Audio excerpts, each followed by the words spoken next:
Yeah, so the designated the other part two-way, I think, I need to check it. And then you're supposed to cross the roads over there and then go up there. So one day I'm going to follow the path as it's designed. Because it's wholly inconvenient for a cyclist to cycle on that side of the road and then have to cross over and back again, you know? To have a two-way on one side and then diverge into one, and then over there, after the road, it diverges into two. Say again? Yeah. And just go the right side. Yeah.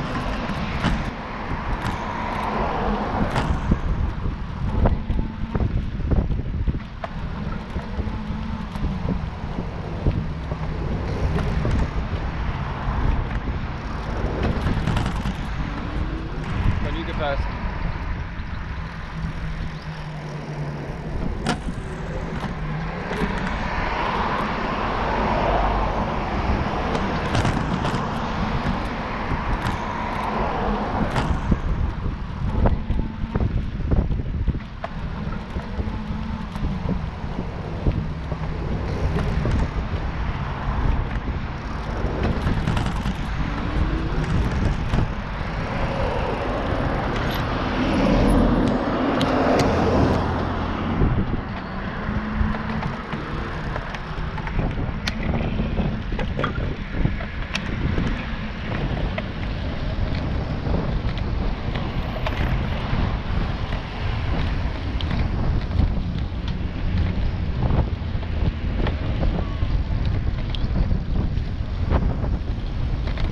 They've mowed the lawn, but left the clover for the animals, for the creatures. Woo.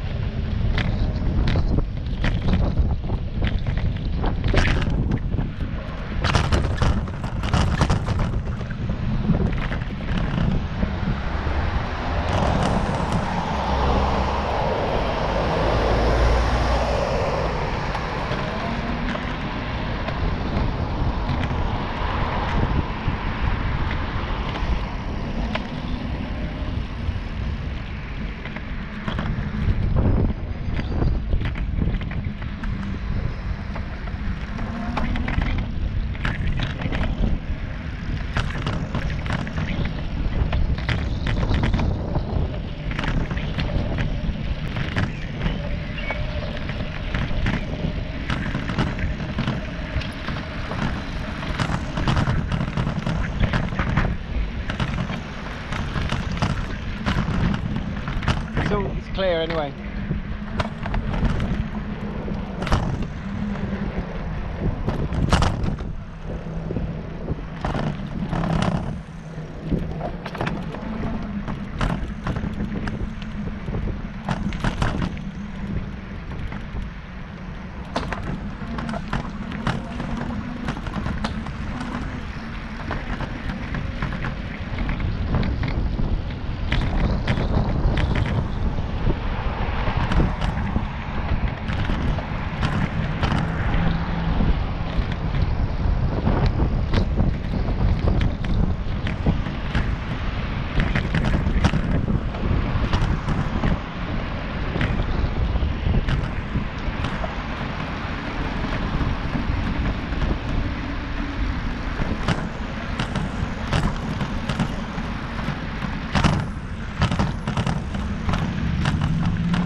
Smell of coffee.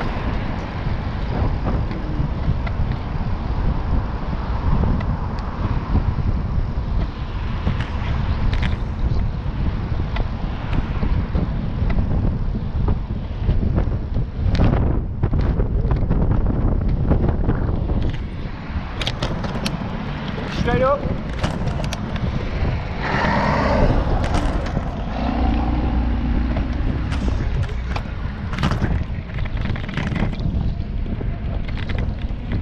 Now we're going to cross.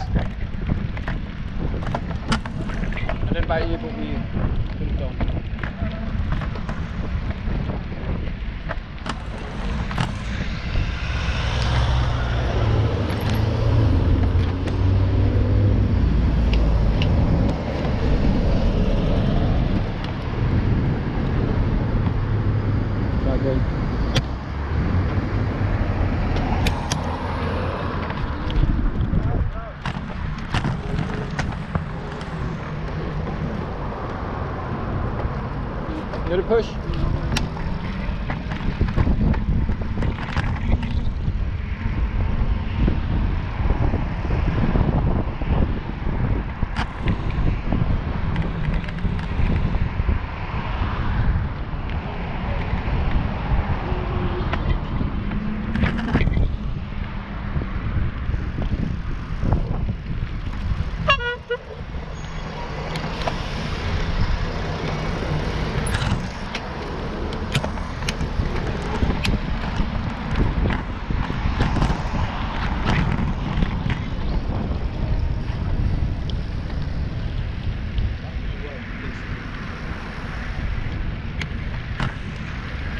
We're riding two abreast. You love that word.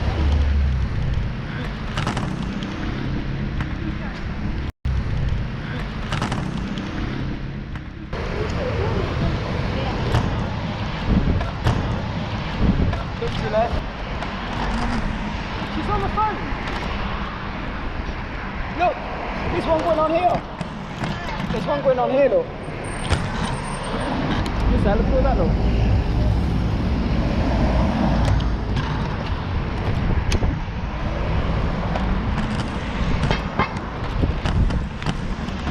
Face.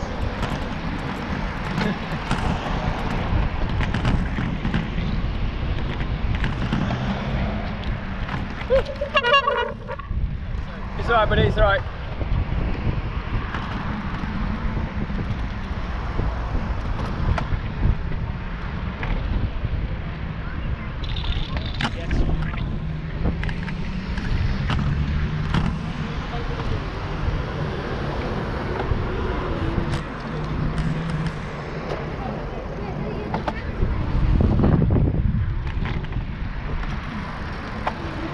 Alright.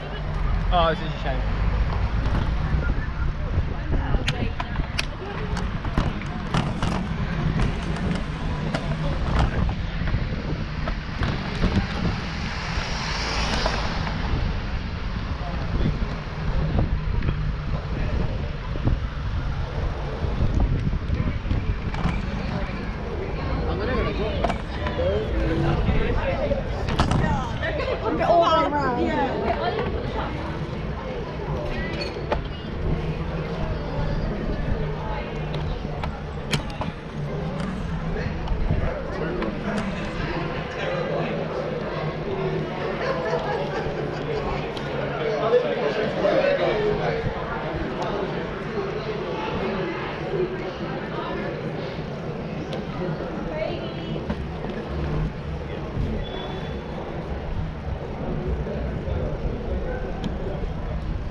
So if you want to drop that off at the bike park, I might keep mine back for a bit. Yeah, I'm going fine.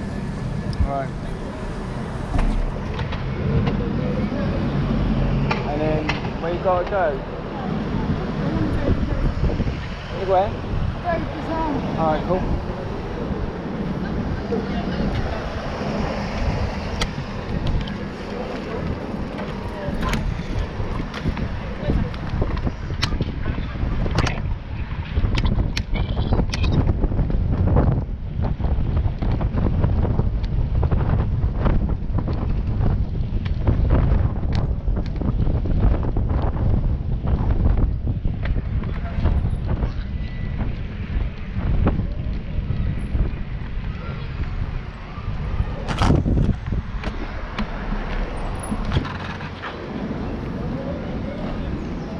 I'm not putting mine in. No, not today. Just that one. Yeah, so go around the Rave location.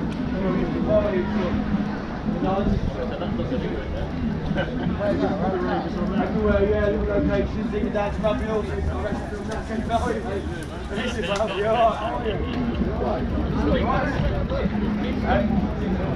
How long's bike ride? It's about an hour. Just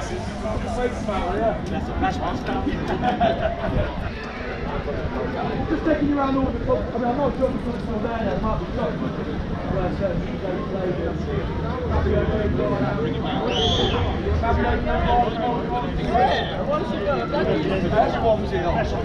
So is that today then? Is that the Rave ride today. Is it, okay. Where are you starting from? I think we're starting here, aren't we? Oh really? Can you take a photo on the bike for us, please? Do you mind? Yeah, no worries. Say hello to the family for you.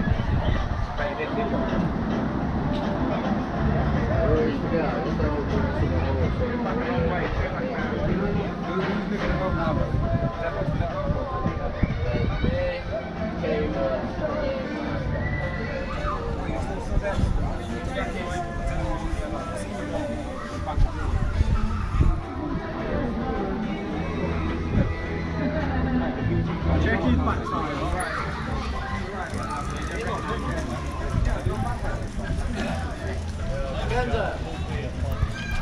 How you doing, man? Are you been Insta or YouTube or something? No, recording is for the dog club that Keith is in charge of, so I'm going to handle all media, so I'm not live streaming it or anything. No, that's fine, So 'cause I'll have a copy of something for in my view. Okay. If the chap wants it. Speak of the chap with the glasses and black t-shirt. Excellent. I'll have a word with him. Yeah, cheers, mate. Well, I just came town for a little bit of shopping. Got the day off. Like, I haven't done this in about 2 years. Yeah? So my girlfriend's in here somewhere. So hey, she's. Oh yeah. Do you want to go on it? Do you want to go do this? We've got that. Do it, why not? Yeah, why not? Excellent. I've already done it. Yeah. Cheers. Thanks though, man. I wouldn't have known otherwise. Yeah, I was about to get a drink. Just hope it doesn't cool down. You want to get a t-shirt? I've got a jumper here, but you know what it's like. Yeah. If I just don't surround you guys. Spat on me, man. You're sure it's England, man. It's cold. So it's alright now. Yeah, it's good.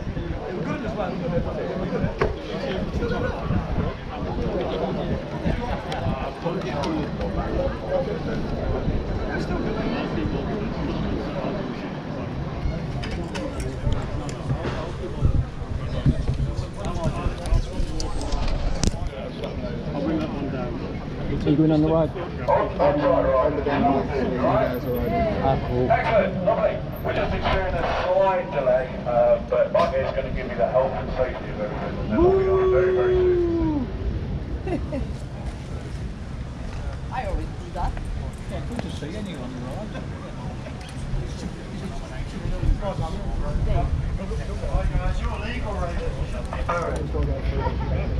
The illegal rave parties for another day. One worry, we've got a couple of other rides leaders in. Graham over there behind you. You didn't need to do it at all. Steve, we've got... We want to take a Yeah, thanks. Our job's still looking after you. One of the things we tend to do everything well legally. If you ask me to stop,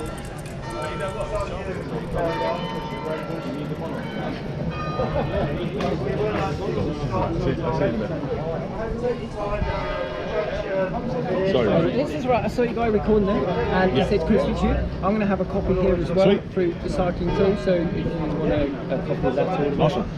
Here you go. I'm on. Sorry. Cheers, thanks a lot. There you go. Parking in, mate? Sure, excellent. Yeah, I'll drop it through. It's going to be quite a few gigs. I think we're doing a couple of hours, 4 hour card on there, and the battery. So. Alright. Alright, cheers, man.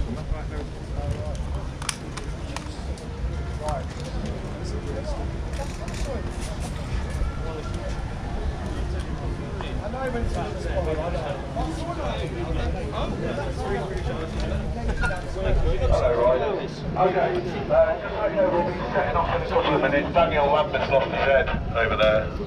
That's a slight delay. When we go round on the right, we're going to go to 11 venues. We'll stop there. And my name's Keith. Sorry, I should have said that earlier. I'm a filmmaker. We've made a film recently called Hold Tight Rave, and we are developing it into a feature. So when we stop at the venues, we're going to tell you some of the stories that we've heard from the people that we've spoken to. including 2 of the people who are in the film with me today. We've got Dave Kerr here and Michael Whittle over there. When you're riding around, we're going to have some tunes. The tunes will be relevant to the place that we're going. So there'll be tunes that are actually from that venue. And when we get there, well, on the way, share some memories between yourselves, if you're there, if you've experienced it or not. We'll take some tales when we get there. We've got some flyers as well and an iPad with some photos and media on that you can have a look at and listen to. There's a lot of you, so if you can pass that around, that would be lovely. But Rory over here, where is he? There he is, white top. Rory will be handing those out to you, so make sure you share them around. We'll start off in a minute or 2.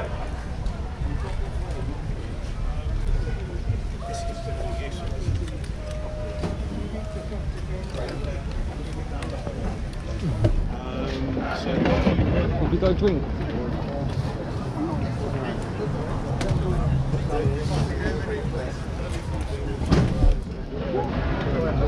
I don't mind. I don't mind getting you a drink.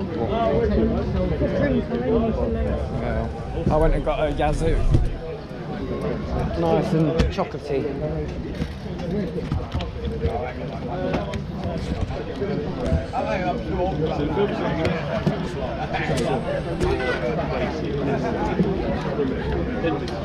Yeah, I like a footprint, you know, the project is long. So, yeah, we'll hopefully show it again. How far out are we, Andy? I think we're 5 minutes. Been 5 minutes. Yeah, you should set off. We're just going to set off the. We need the tunes. 5 minutes. Sing a song or something, Keith.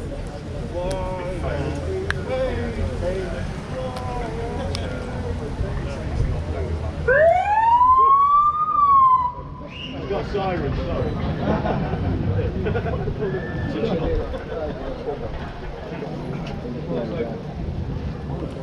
Bring the piano. Can you test it? Yeah, it works. I think Where are you? So you couldn't fly. I could do with one of those as a bike alarm. But you can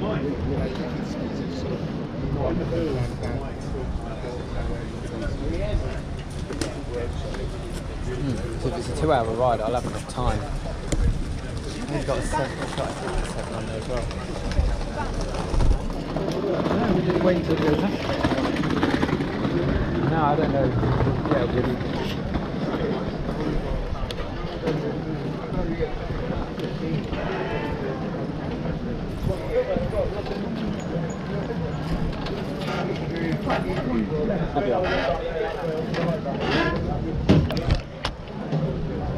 Literally everybody we spoke about the place.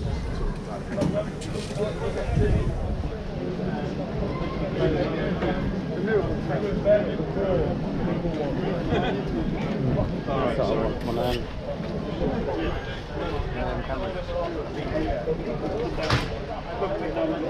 Okay. who's parking this?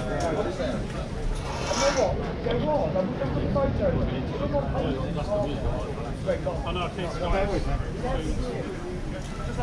The guy in pink took a photo of him and I had my camera on it, so I took No, you're right for time, yeah? Said 4. I said 4 for some reason.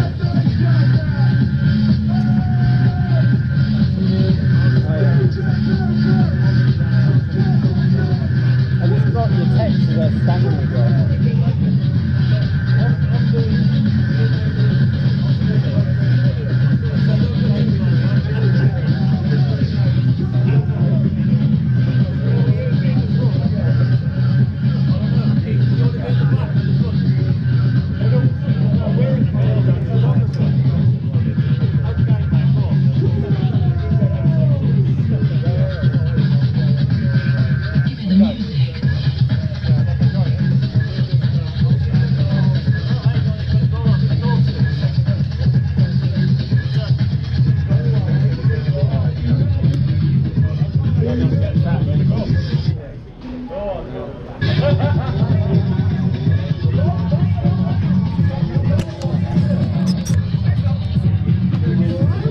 Wow, there's a good turnout today. A good turnout today.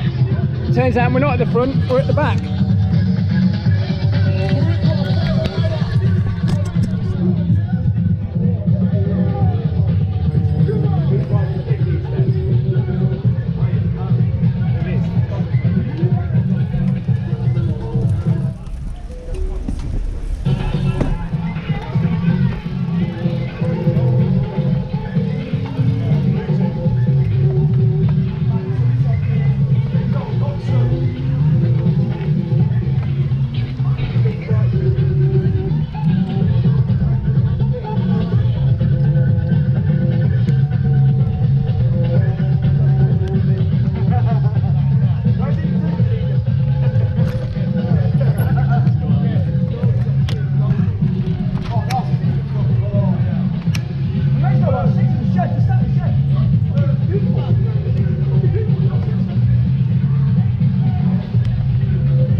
Go, Cap.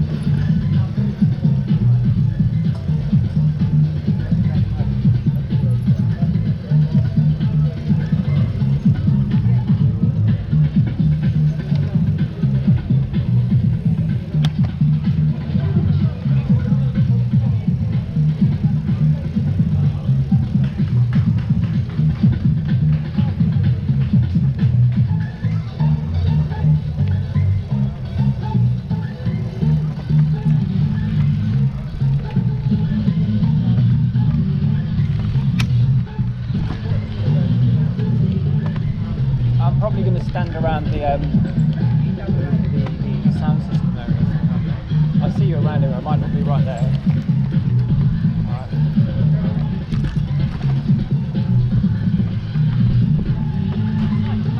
We're riding to abreast again.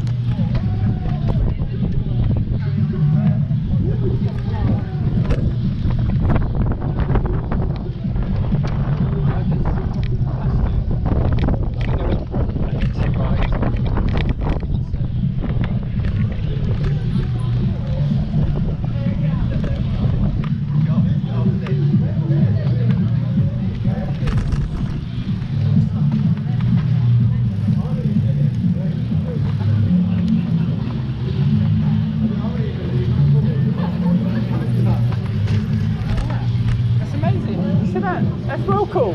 Pat, that's what you want. I can carry you home in it.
Coming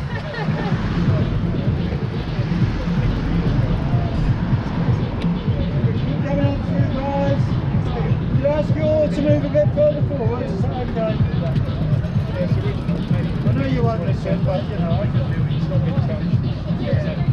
Come on through, guys.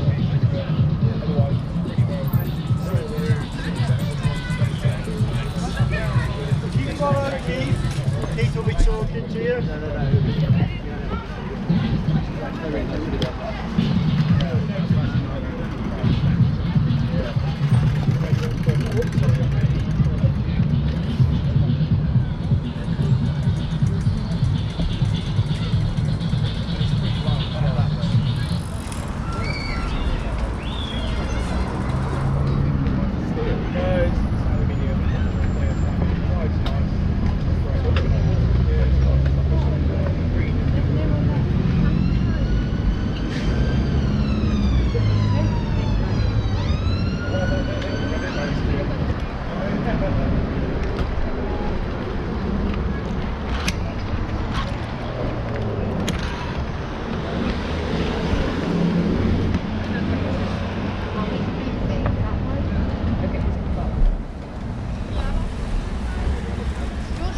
All tight, riders, how we doing?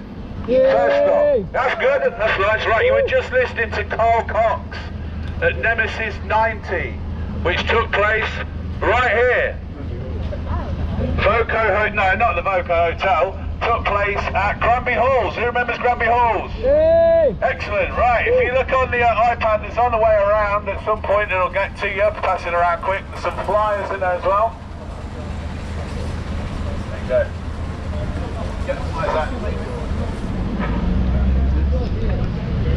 Before we go into Nemesis 90, as well established Leicester's heritage of rave. So there's a lot of illegal raves that went on in Leicester. Various warehouses and places like that. The bread factory rave is one that people talk about a lot. That was up where B&Q is now. One of the organisers of that was Mark Parker, who's known as MJP, DJ MJP. The Low Y Low restaurant on East Street was a famous place where the raves were organised by the Langton's crew. You can see that on a flyer if it gets round to you. Langton's crew connected to Leicester's Baby Squad. So quite a lot of illegal raves were organised by those guys. The way that they used to do this was, if you came out of a club, a legal club, they'd have somebody on the corner with a torch, and they'd shine it to the other corner, where there'd be another lad with a torch, who'd shine it to the next corner, and to the next corner, and to the next corner, until you arrived at the venue. The venue was put together by, quite often, a guy called Chris Popple, Crazy K DJ name, and he would get a phone call from the organiser that would normally say something like, Mr. Singh's 50th birthday, and they'd tell him where to go. So he'd go to the warehouse, set up his kit, everybody arrives and start having a dance, and if the police arrive, it's Mr. Singh's 50th birthday. But where's Mr. Singh? Not seen him. He's here somewhere. He rang me on his mobile. He must be here. Go and look for him, see if you can find him. So the police would spend all night trying to find Mr. Singh and never find him because he wasn't there. There you go. Yeah, that's right. Anyway, Nemesis 90, well, the Granby Halls actually opened in 1915. It was Leicester's army recruits during World War I. It's had people like Ike, Tina Turner, Rolling Stones and Oasis. Yeah. I was there that night. I think Dave Kerr was as well, weren't you? There you go. It was Saturday the 22nd of December 1990. It's midday to midnight, an all day, a bit strange, but it was kind of a way to prove to Granby Halls that they were able to hold an event and be trusted, I suppose. But it had major names on it, man. There were some serious names. Carl Cox, Groove Rider. And up until a couple of weeks ago, Dave was not sure if Sasha did a set right at the end. So we asked one of the organisers when we did an interview, and they confirmed it. Sasha did do a set at the end. He wasn't on the flyer, but he turned up and he did a set. People talk about the strange atmosphere at Nemesis 90 because it was working at the time. There were people playing squash in the other room, so people with rackets walking around in their sportswear while people are having it in the room next door. There was a deflating bouncy castle there as well, and all around This was the marker that put the mark down to say that Leicester's ready. The city's ready. Rave's here. We're going to do this. It was a legal rave, one of the first.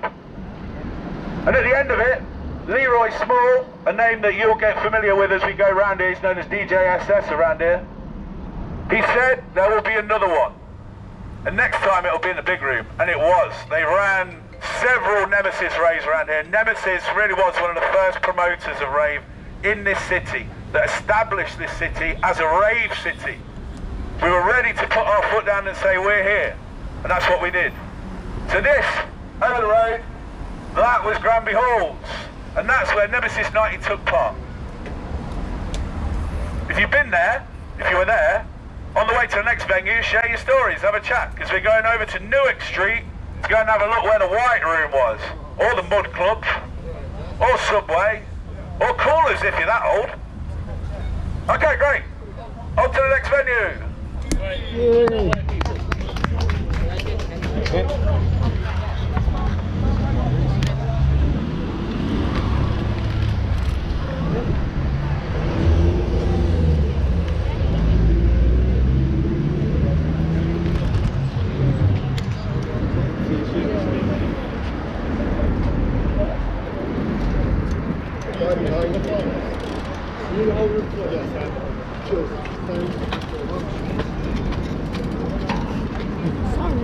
Was it you?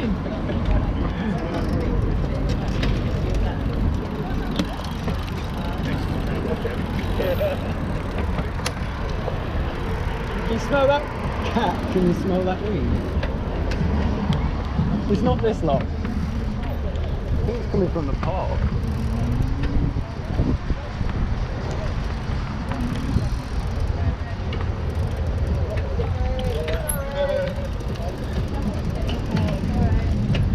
Okay, it's alright, it's alright.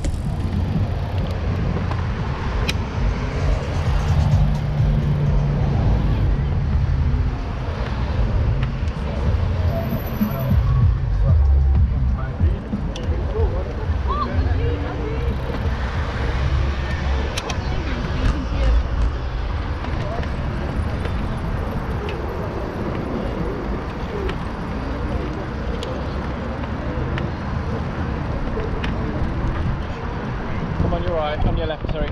It's okay. Need a push? Sure? I'm ready to push you.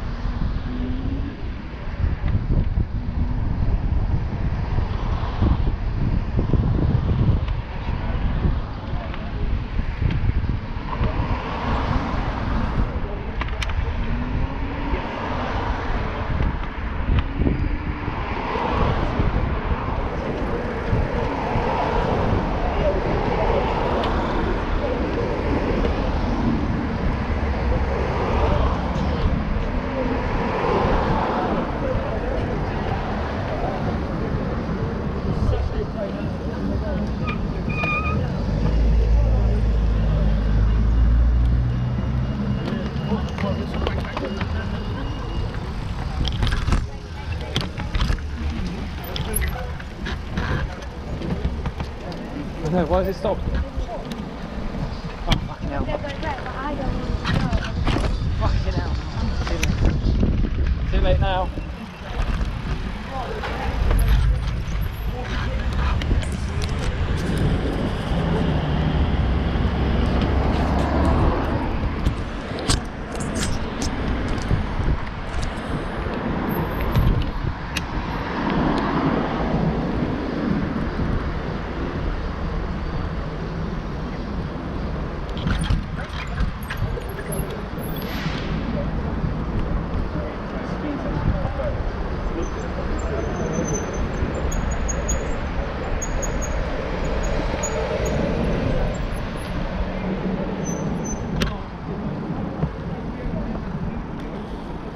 Only a week ago you saw it, my daughter, and never got over it.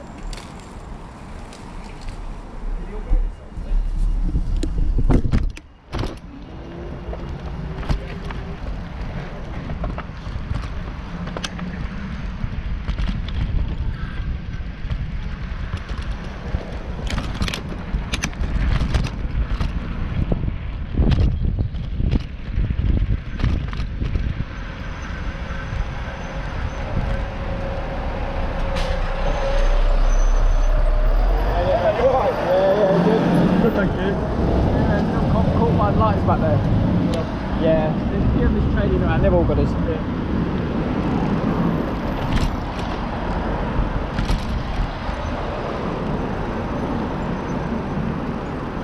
Oh,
you'll be waiting for a little while. That. Hello, people. See his face.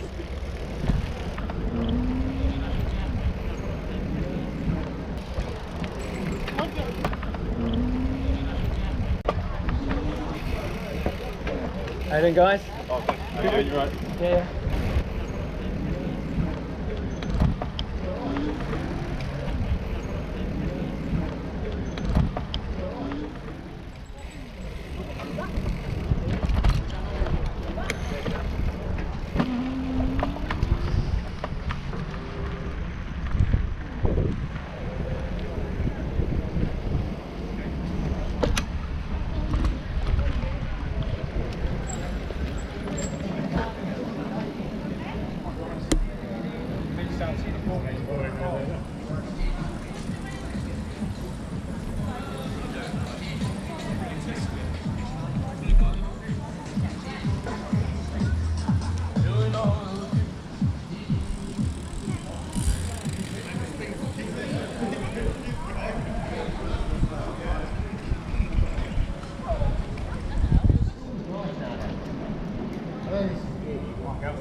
Cheers, mate.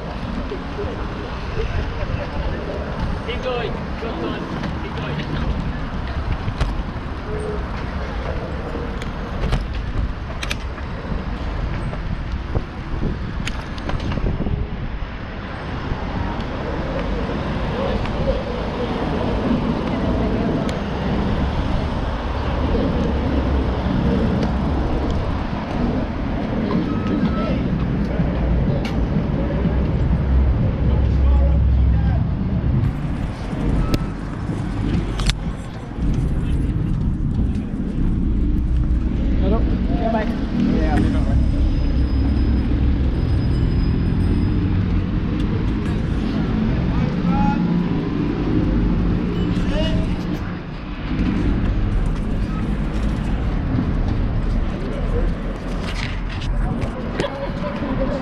Jesus won't help you now. Okay, can you hear me at the back there, Kev? Sweet, lovely. Hello everybody again. Stop number 2. That hole over there in the wall. That. Where they load and unload things into that building. Right there was originally a building called the NAB building. We've got to thank Danny Townsend for all this information. He gave us all of this. The NAB building was the National Association of Benefits, or as he described it, where women went to get the money off their husbands because they weren't paying for the kids' keep and all that sort of stuff. Like, right, okay, so it was a NAB office, but eventually it became a social club for private members. Right. In the 1980s, it was known as Callers. Sorry, no person. It was a funk soul club, and it had a hatch on the door that would slide across the pair of eyes and look out at you, and they'd decide whether they'd let you in or not. Eventually, it was owned by a guy called Richard Williamson, who owned the Bear Cage. He also owned Fagan's on Churchgate, the pub, if you remember that. It became the Mud Club, and it was ran by Norman and Viv, who Danny described. Norman looked like the Fonz, and Viv was a rockabilly with a beehive and a polka dot skirt. They ran it, and it was the first time we ever heard nights called Beef, which had Daniel Lambert as its logo. The reason it had that is because Danny's mum was Sue Townsend, and she wrote a play that had a Daniel Lambert character in it. It's filmed, and a Daniel Lambert floats down the canal. You'll see that Daniel Lambert later on at Helsinki. That's the headless Daniel Lambert earlier on. So yes, it became Beef. The music you heard actually was Beef, but the club itself was described as dirty and dingy. Eventually Danny bought it. They transformed it from the dirty, dingy Mud Club into the clean and pristine White Room, with a marked-in audio sound system and 3 Technic decks fitted by Dave from Leicester Sound and Line. It was a private members club. The reason they did that was to get around the liquor licensing. It was a cheaper way of doing it. It had anti-slip flooring, they were very proud of that, and white pulsing lights and spheres. Glitzy clubbing. Their ethos was that this was a club by clubbers, for clubbers. They wanted it to feel special. The residents were Jeff Allen from Gravelicious, Paul Trouble Anderson would play once a month, Ampo and Javen would do techno, and T Barron would give you deep house. T Barron's DJing tomorrow at White Room Revisited. We've got a little flyer for you for that when you get to the screening. It also saw people like Paul Riley of Left Field, the Dust Brothers, Andrew Weatherall, Lenny Fontana and Ricky Morrison, big names from the scene. Sadly, the White Room came to an end in 1998, but tomorrow you can revisit it at Watson's Bar, 6 p.m. till 2 a.m. with loads of Leicester legends on. Master Safe, OJ, Jeff Allen, Derek Inman, Paul Lewis, tons of people. So that hole in the wall was the White Room. Yeah. Okay, let's go Club Rage. Let's go to Club Rage. Let's do it. Tom's on.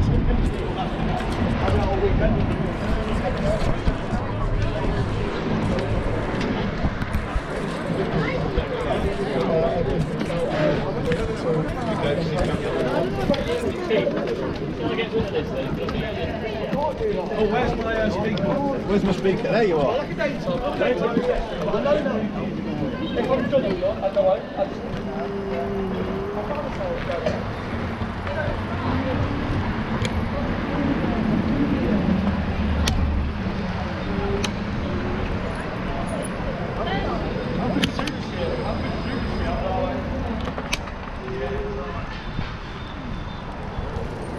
Katarina.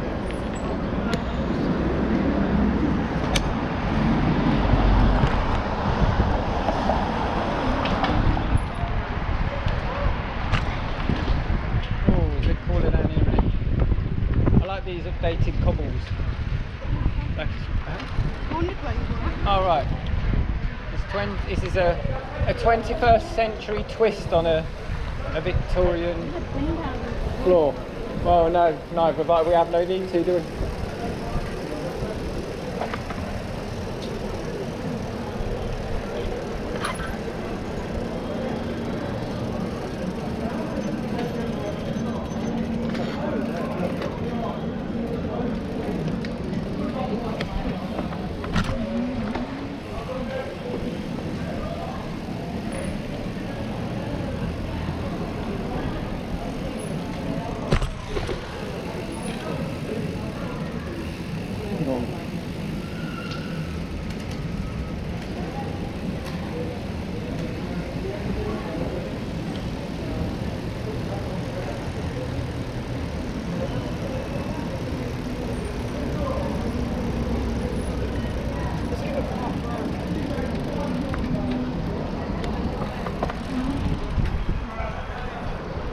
Still there. What's going on down there then?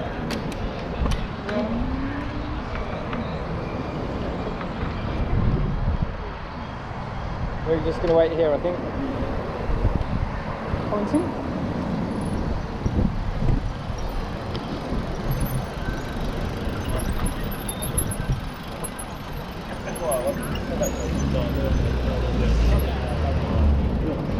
You can run off the scene.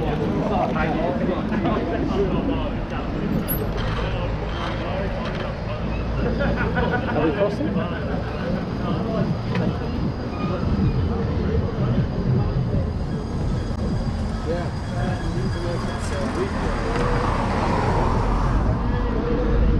That's enough. Right.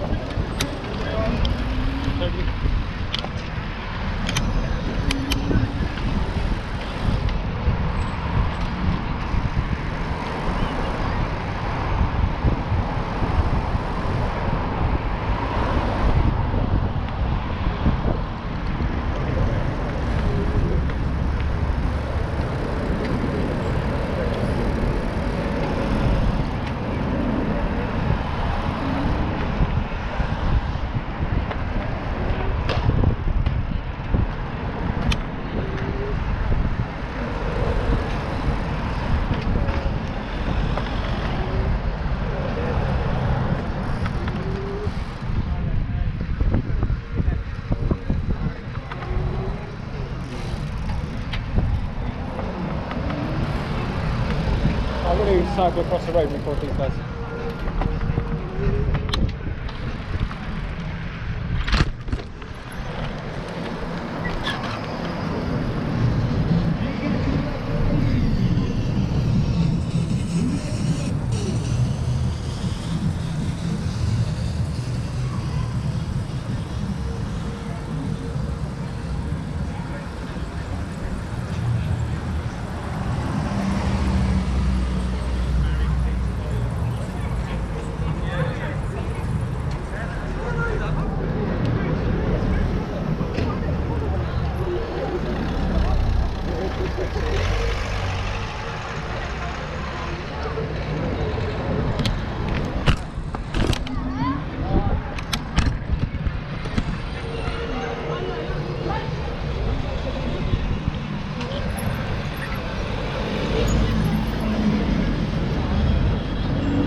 guy over here.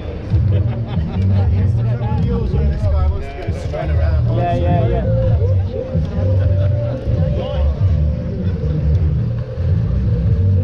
We're on it. We're on it. We're on it.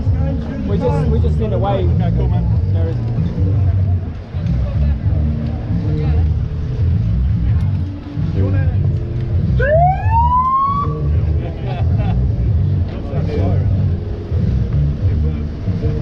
Yeah, cool, man. Cheers.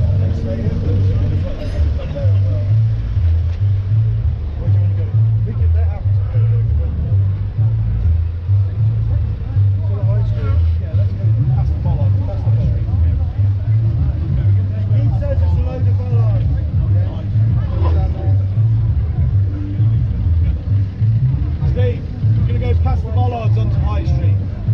Okay?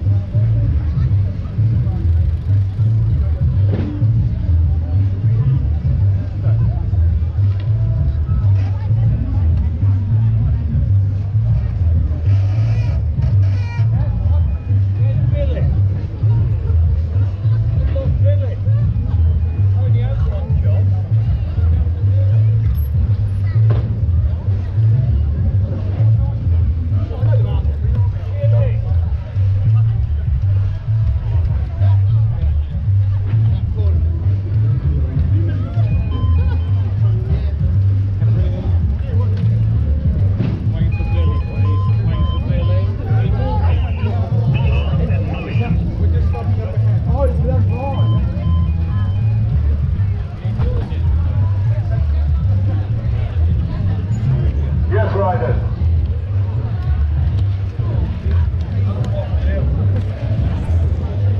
Okay, right.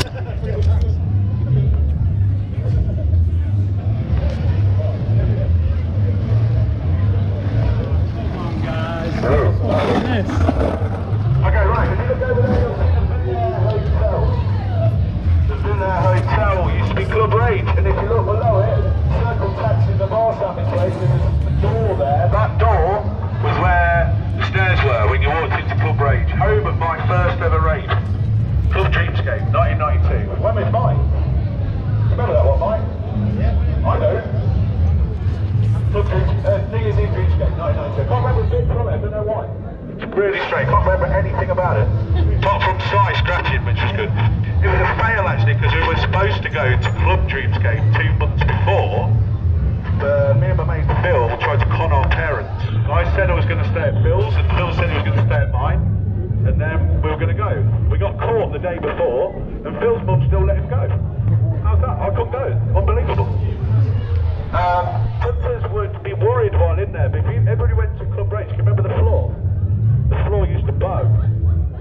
People used to worry about the floor going through it, but it didn't bow, it was spring-loaded, because it was the Broadway ballrooms in the 1970s used to train people to do ballroom dancing there, and then it was taken over by breakdancers. So Formation 5, Skywalkers, Style 2 crew used to practice in there. But because of that spring-loaded floor, it meant when people were DJing, the decks were like that. So everything was jumping. So Chris Popple, who we mentioned earlier on, Crazy K, he built an iron cage for it. So the decks were stable, but he forgot to build a bit for the mixer. So the mixer did that, and all the decks stayed the same. But it still worked. Everybody complained about the condensation, it used to drip off the ceiling down your back. But it was named for its Roman chill-out room and beanbags. I remember that bit from the remember that bit? Yeah, beanbags. At the door there was a quote that said, "From kicks like a mule, if your name's not down, come in here." Exactly. It became the Complex in 1993, which is the home of Dark Age, another night organised by Mark Parker, MJP, who was one of the people who helped on the Bread Factory rave in the illegal days. So that over there was Club Rage, home of my first rave. And we're taking a very, very short walk now down to TJ's Supermarket. So have a little walk down to there. You'll notice there'll be a big change in the music as well. See you at TJ's. The best version.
The good stuff. Very nice.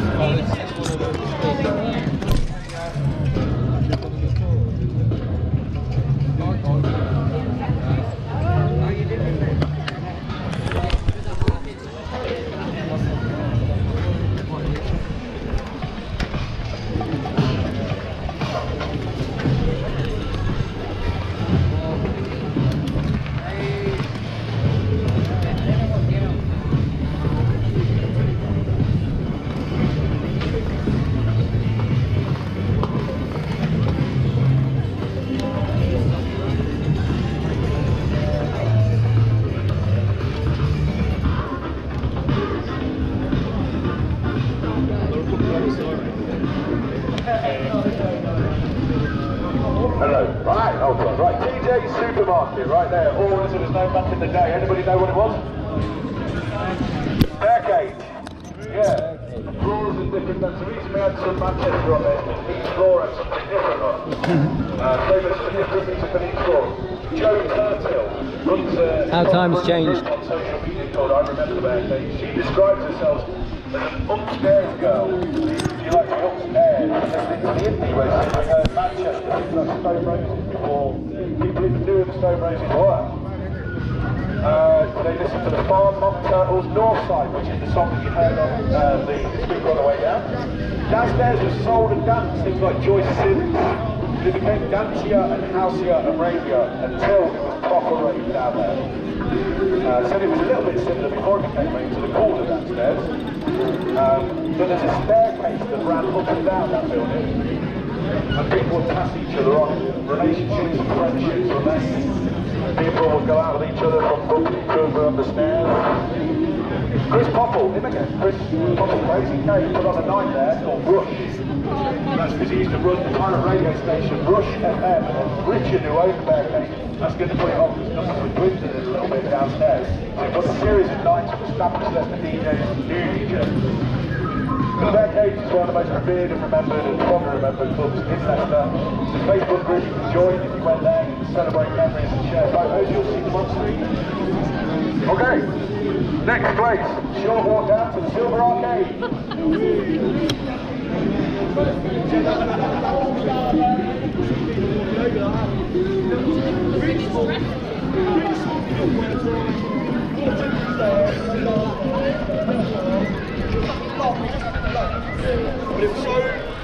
it was good in 1990, taking off there. I said I was going to play downstairs. He was upstairs, I was gone.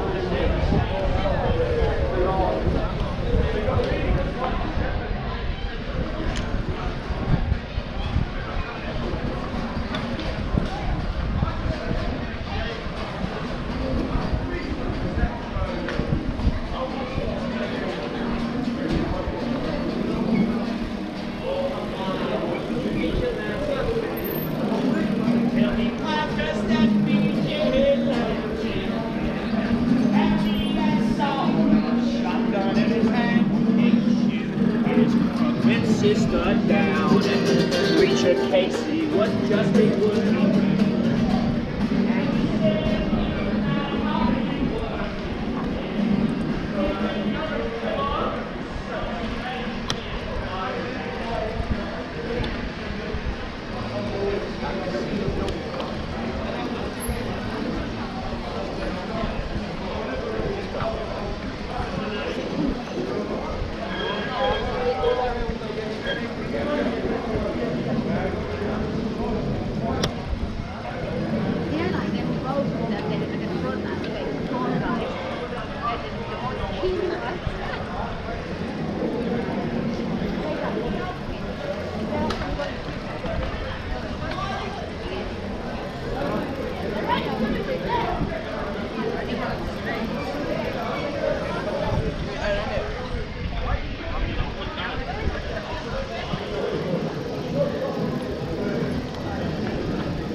Hello again. Right, okay, we're just listening to DJ Masterspace studio mix from 1991. DJ Masterspace used to work here. Adam actually is going to be at the screening. So when we go to the screening, Masterspace will be there. Say hello, he's really friendly. He used to work here at Wellgosh. People used to buy your clothes from Wellgosh around here, yeah? If you could afford it. You know, it's pretty expensive. No, but, we're currently making a film about Wellgosh because it's a Leicester iconic brand. Pete Turner, the owner we've spoken to recently, interviewed him. We've heard many stories about Silver Arcade and how important it was. And it was incredibly important. And so many places there. Clothing and stuff, so Wellgosh, Pete, but also Westwood with Pat Considine. And also somebody just mentioned to me the best record shop in Leicester, Sneakers. Sneakers was owned by Idris, and it's a very thin shop that couldn't get many people in it. So DJs would stand up around where they could, put their hand up when they wanted a record, and they'd make a pile for them at the front. And then when they're at cash, they'd go to the front, sneak their way through, get to the front town, which one's my pile? Like that one, they'd take that and off they went. But what we're seeing here is the growth of rave music, because Sneakers wasn't sustainable, it was too small, it was getting more and more popular music, so it had to go somewhere bigger. And we're about to go to that place. So one of the stories I got told about Silver Arcade were, don't take the lift, you'll get taxed. So always take the stairs. And if you take the stairs, take the back stairs, they're quicker, you don't get taxed there. The front stairs took you past Irish and you get taxed. So don't ever get the lift. An important thing about this place was Pat Considine at Westwood, where when you could buy your tickets for raves, and Pat said, I'll meet you at a certain place and I'll tell you where we're going. I'm not going to say that place because we're going to go there later on. So remember that name, Pat Considine. You get your ticket from him and he'd tell you where to go, they'll meet you there and then off you go to the rave. But yes, this is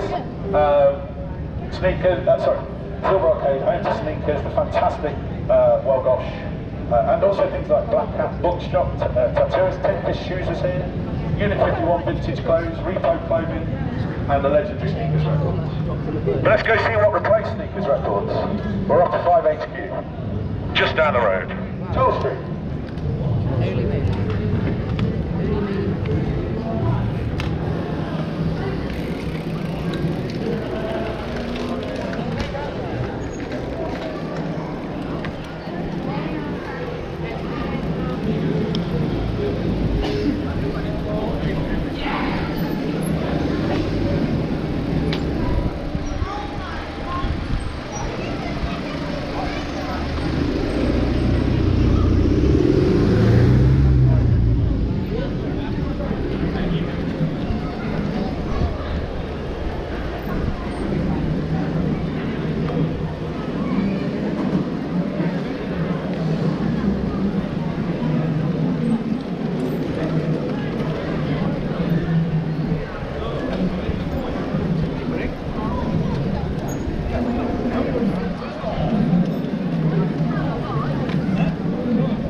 we just wanted to welcome you. If anyone wants to come and maybe ask a question or something that might be troubling you, we're here today for you. We're here for you.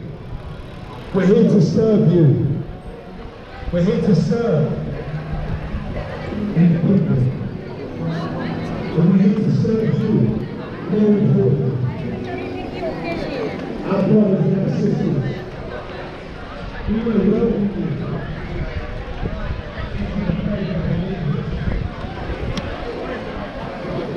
It doesn't matter where you come from.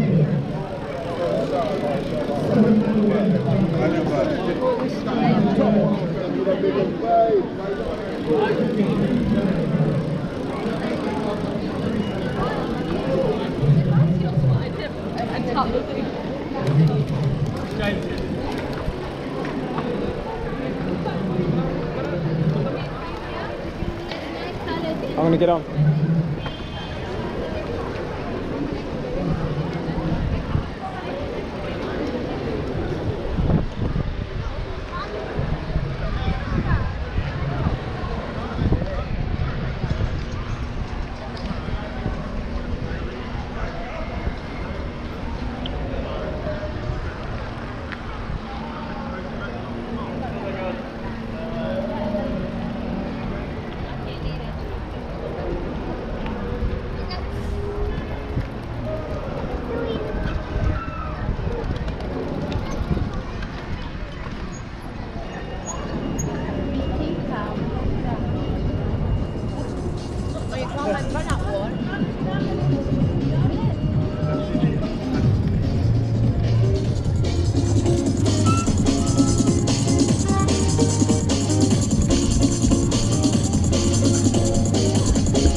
Hello, right, you are listening to Tango.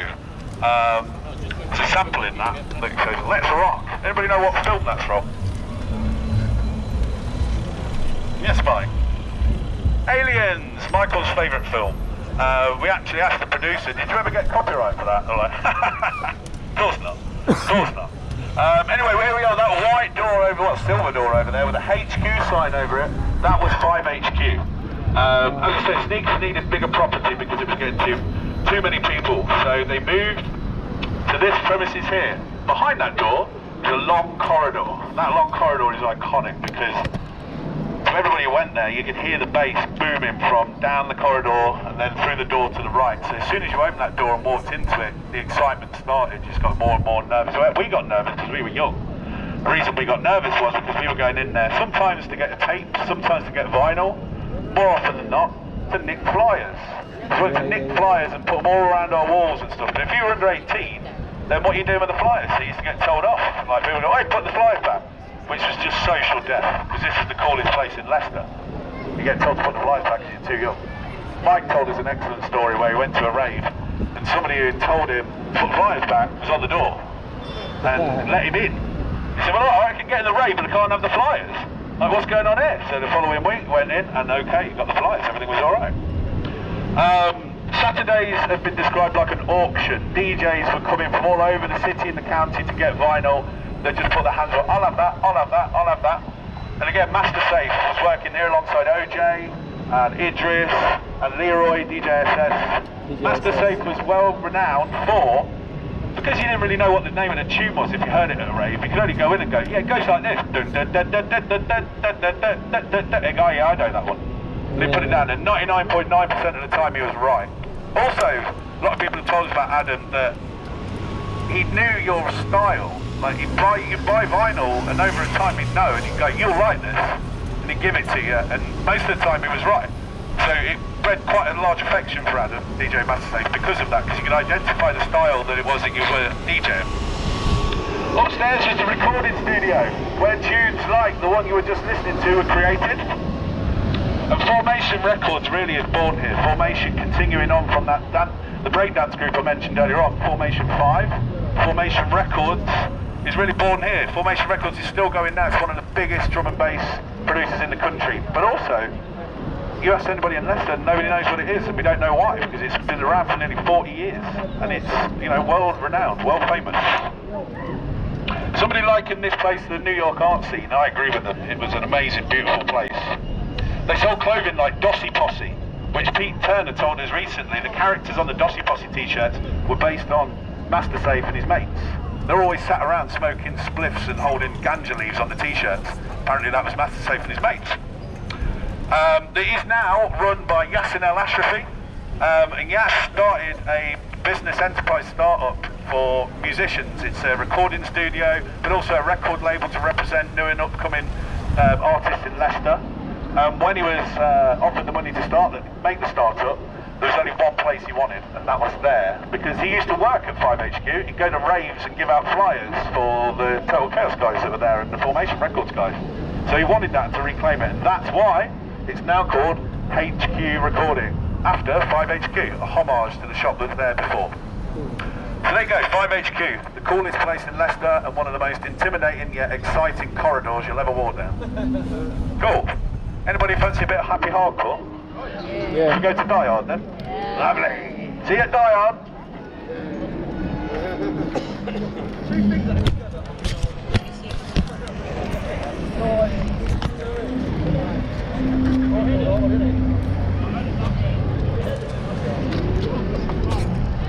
So it's Daniel Lambert again. Oh, it's Daniel. Without the...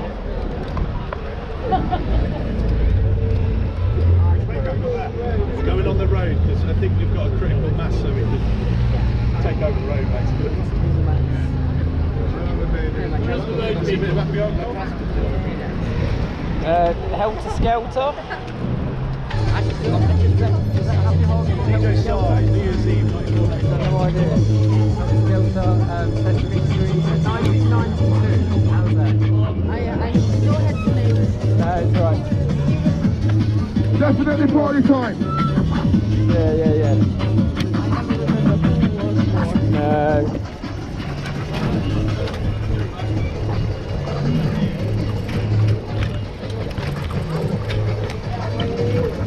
Right, yeah. I'm gonna. Cheers, buddy.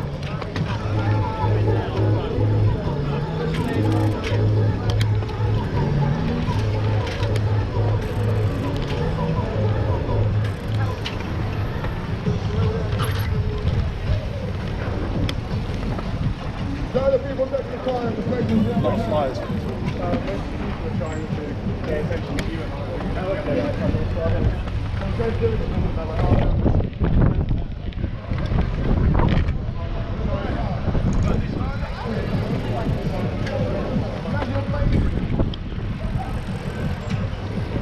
No, Cat. Oh, sorry, I'm gonna cut you off. Ah!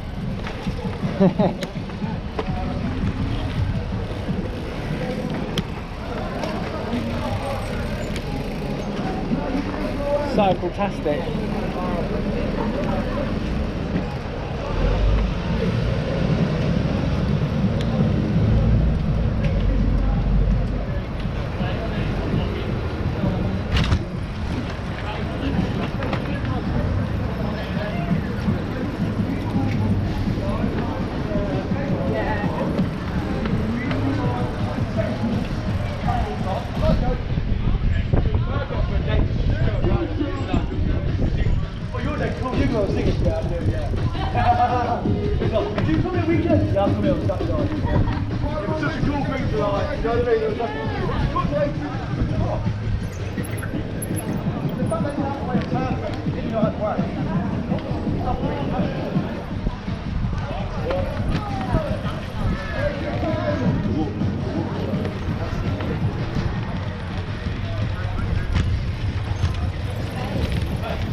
critical mass.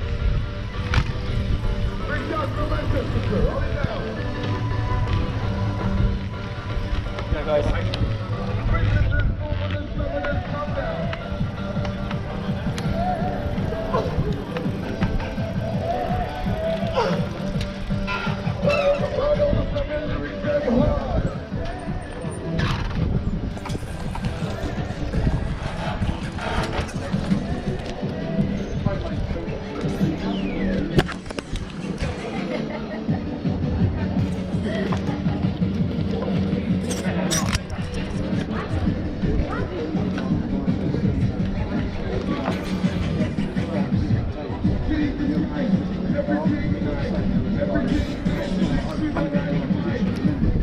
That MC's got a lot to answer for, isn't he? Blimey.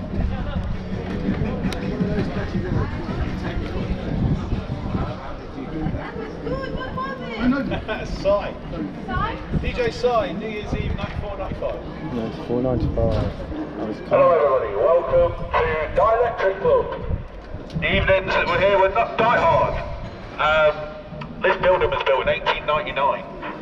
Bit of facts, one of the few facts I've got about history and stuff around the building, but there we go. The first ever Die Hard took place in 7 to 9 Seymour Street in Highfield. The reason it's 7 to 9 is because it was a legal party and the guy who put it on smashed the wall through in the bedroom between the two. So especially for the rave, so they could do it. People talked about there being bare brick edges around the walls. There's an upstairs flat where Crazy K was one of the DJs, that guy again, Chris Popple. It took place after a Nemesis night at Joker's and was very much part of the illegal rave movement. The second ever Die Hard was at a warehouse at the back of the Northbridge Tavern in Frog Island. Do you know that pub in Frog Island in the bridge, one that's still got that independent guy's poster up who was running for general election years ago? Behind that pub there was a warehouse, and that's where the second ever Die Hard took place. The police turned up and apparently they just sat and watched, did nothing, just made sure everybody was alright, and they all left. The third ever one was at an old shoe factory warehouse near Sumo on Braunston Gate. And then, for the fourth ever one, they arrived here, Rutland Street. The first few that were held here were unlicensed. The basement was rented from the owners, and the stage was built out of scaffolding and brick bases for the speakers. Chris Popple installed the sound system, and they had an interesting way of you buying drinks when you went in. You got free drinks because there was no license, but to get a free drink, you had to buy a voucher. So you can have a free drink, but you got to buy a voucher for it. So we come in, buy your vouchers, lovely, and now you're welcome to a free drink. Not that many people in Die Hard would drink. 1993 they applied for a licence here, and the City Council apparently made them jump through absolutely every hoop that they could, and they did. They passed every test given to them, and Dielectric became a reality. It's probably Leicester's, I think, most widespread export of a club. People from Scotland, London, Liverpool would come here, and regularly people would tell us that people from out of town would say, "You don't know how lucky you are to have this place, it's amazing." So it was nationally known. Above the door, which is around the corner, when you go by the door, it's got a gorilla painted on it now, smoking a cigar. There was something painted on there that said, "Feel free at the ultimate underground venue, purpose-built from the heart by true raiders. Love life and live life to the fullest. Peace, love, unity." He probably managed to get the flyers around, and if he hasn't, don't worry, we can have a look when we get to the screen in Helsinki, we'll get them out there. Die Hard's got a very particular design to their flyers. They're black, red, yellow, really distinctive. There's a couple of the flyers that have got a statement on there by who's called The Preacher. We're still yet to find out who that is. But happy hardcore lovers of that music were very, very vehement in defending the fact that they were the true rave. Because there was a split happening around 93 between lighter stuff, happy hardcore, and jungle and drum and bass and things like that. And they saw it as proper rave. Actually, what we've found is over the years, there's a series of splits. We've heard people talking about the music split in 1988, 89, and it wasn't the same after that because it changed and it split. I mean, I'm still 2 years away from even getting into it. I got into it about 91, 93 I felt there was a split. People went into different rooms for different things. So, happy hardcore, they defended their right of being the true rave. This was home to place DJs like Slipmat, Dougal, Supreme, Vinyl Groover and Ramos. and it ended and closed after a series of rains, things, around about 1998. One of the funny stories I got told was people getting turfed out and not looking happy enough. and somebody said it wasn't like I wanted to do a bill when I got here, I had to. So if I didn't, I wasn't happy enough, therefore I'd get thrown out.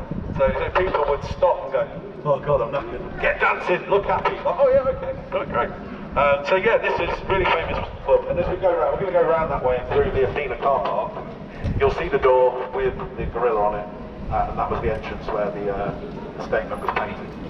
Right, let's go to Spectrum.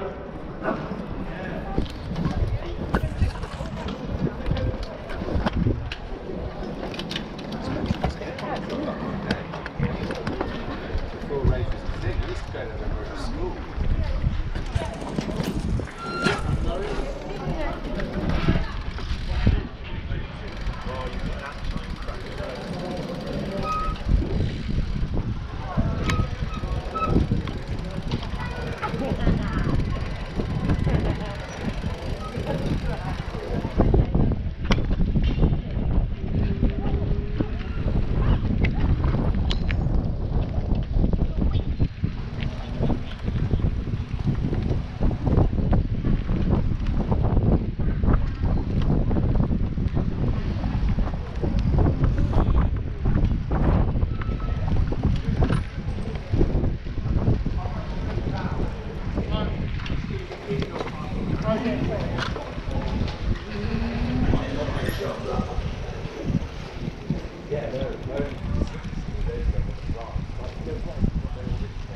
Peace. Yeah, that's right. The detail in the glove. Yeah. How you doing, guys?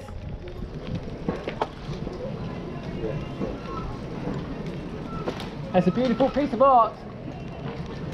Yeah, man.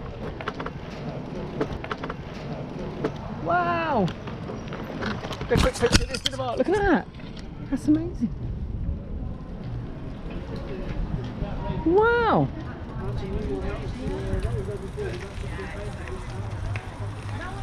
Wow.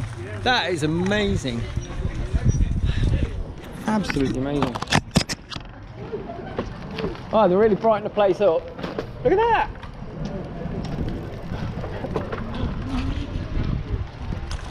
Look at that, look at that, look at that. Isn't that amazing?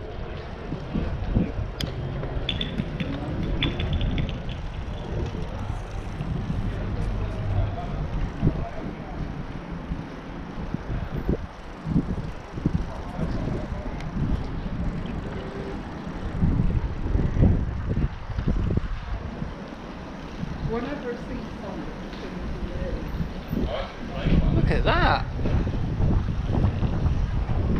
Woo.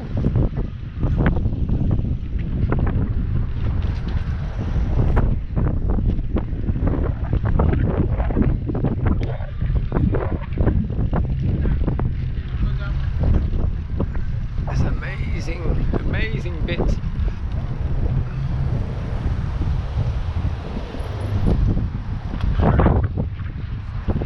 They've done some really good jobs around here, haven't they?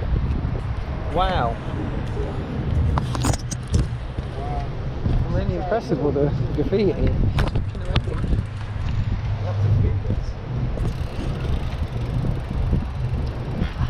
you see them all with the faces and that? Amazing. I might have a quick roll up while I'm with it. It's amazing. Be as good as that, man. I struggle drawing a stick, man.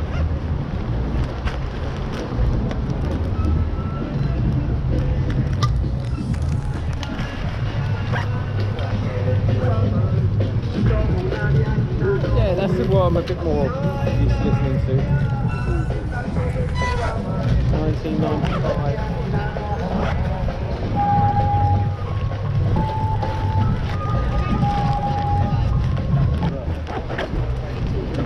Where's he gone?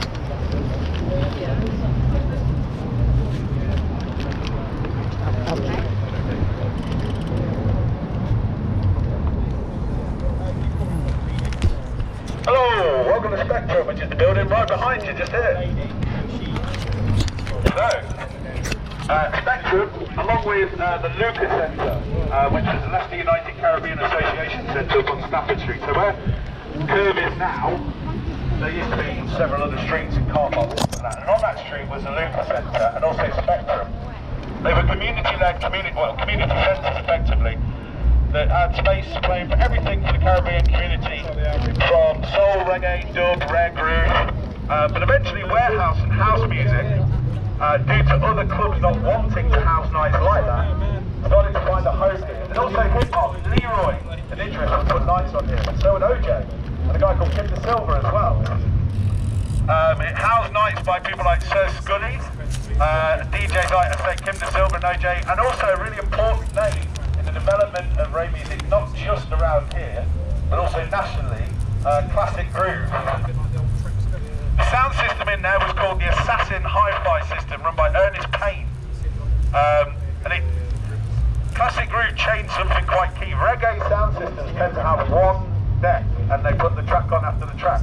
But Classic Groove started to play on 2 decks and mixing things together. Classic Groove were around from around 1981-82 when Derek Inman used to come here. Paul Lewis arrived in 1984 from Birmingham, and the two of them met here. Paul told us quite a funny story, but he said Derek is white, and he said, was he about the only white guy in there? And Paul said, who's this white bloke talking blacker than me? What is going on here? Who is this person? They said, we find that we had great music taste and they just gelled together. Classic Groove had other DJs involved, such as Cliff, who was known as DJ Grip, Ronnie Phillips, also known as Virgo Mix at the time, who was known as Black Vinyl Magic, Zircon, and Kim De Silva. They played rare groove tracks and regularly travelled to places like London, played alongside, conversed, and were friends with people like Jazzy B from Soul to Soul. They sought out tracks from places from all over the country and played big tunes that people weren't expecting. They played the things they wanted to, rather than the music they were told to. Absolutely, it is, isn't it? Yeah, right. Yeah. They said that when they went to different rooms, people wanted to play like one type of music, but they would play rare groove, soul, funk, disco, boogie, everything. And he said, people sort of looked at it and thought, I don't know whether I like this. They said we give them half an hour and they were all getting down and they were loving it. So Classic Groove are one of the most important acts that this city has ever seen when it comes to music. And we're going to make a documentary about this soon. Fingers crossed they might do a set as well, because Paul said, you know, if you ask, we might. Like, oh, okay, nice. They haven't DJed together really. Oh yeah, we're going to ask, don't worry, we're definitely going to ask. Let us know. Yeah. Okay, so this was Spectrum. Now let's go to small place. I don't know whether anybody's heard of this one. Starlight 2001? I think so. Okay, let's go to Total Chaos. Or Splendid. Starlight 2001.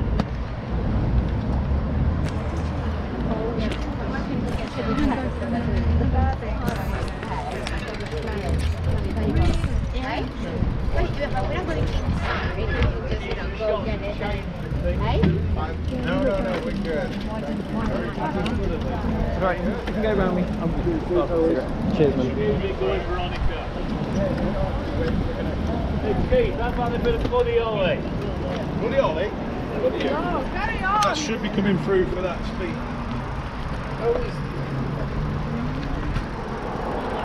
Oh. You right, Kat? You right, yeah?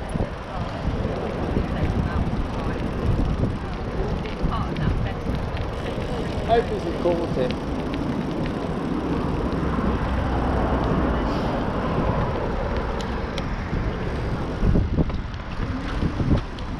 Thank you. Cheers.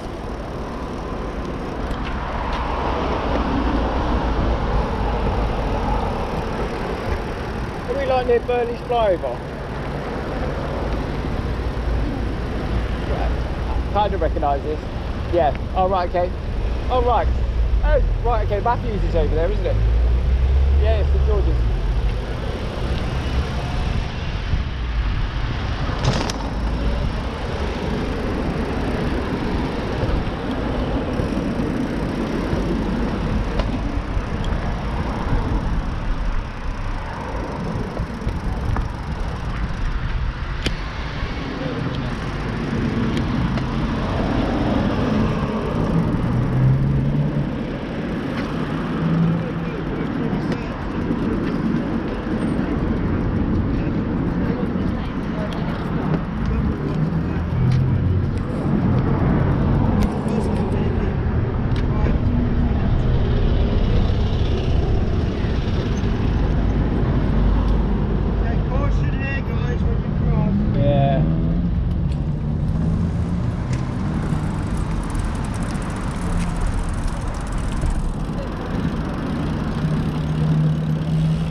Cheers, buddy. Thanks, mate. Cheers.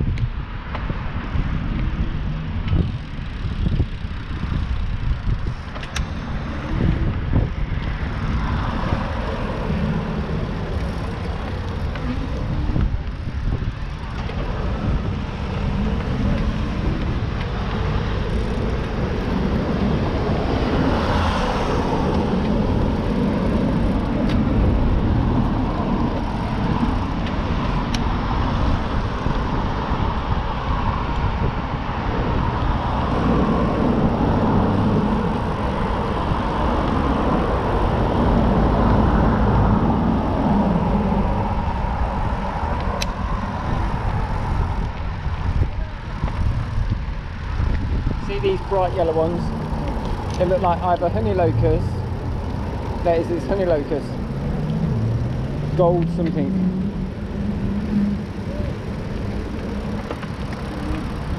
Gladicia tricanthus. Sunburst, there we go, the yellow one's called Sunburst.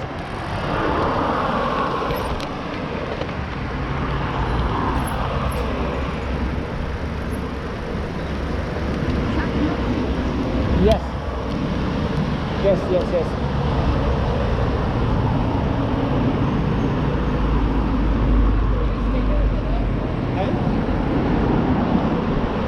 Yeah, it's the St. Matthews.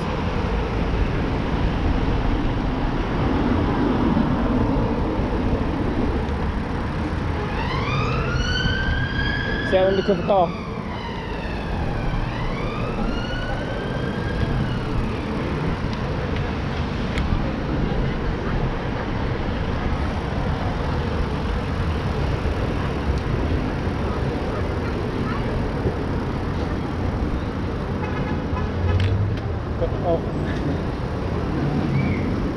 There they go, that's the entrance to the Matthews there, so we're taking a left up via cheers, buddy. Wharf Street, I think it is. Yeah, this is Wharf Street South.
Cheers guys, thank you.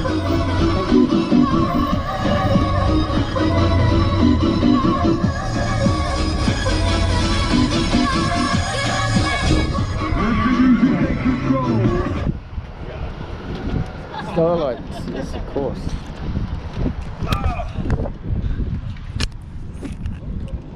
Hello everybody, welcome to Starlight 2001.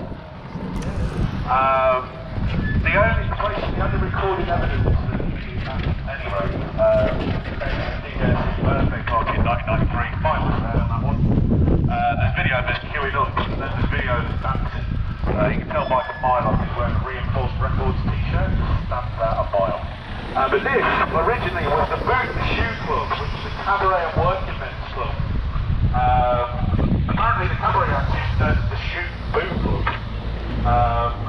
entrance. So you can see just there, see all that street lighting down there with the blue writing on?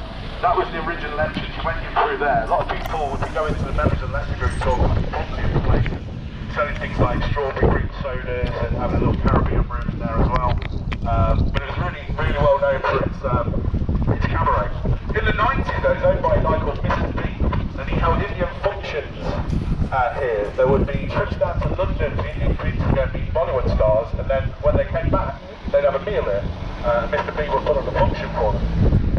It was also known to house lap dancing as well, and weddings and stuff like that. So an interesting combination of the things that they showed there. At this time, clubs wanted house and rave, but they were unwilling to pay for it.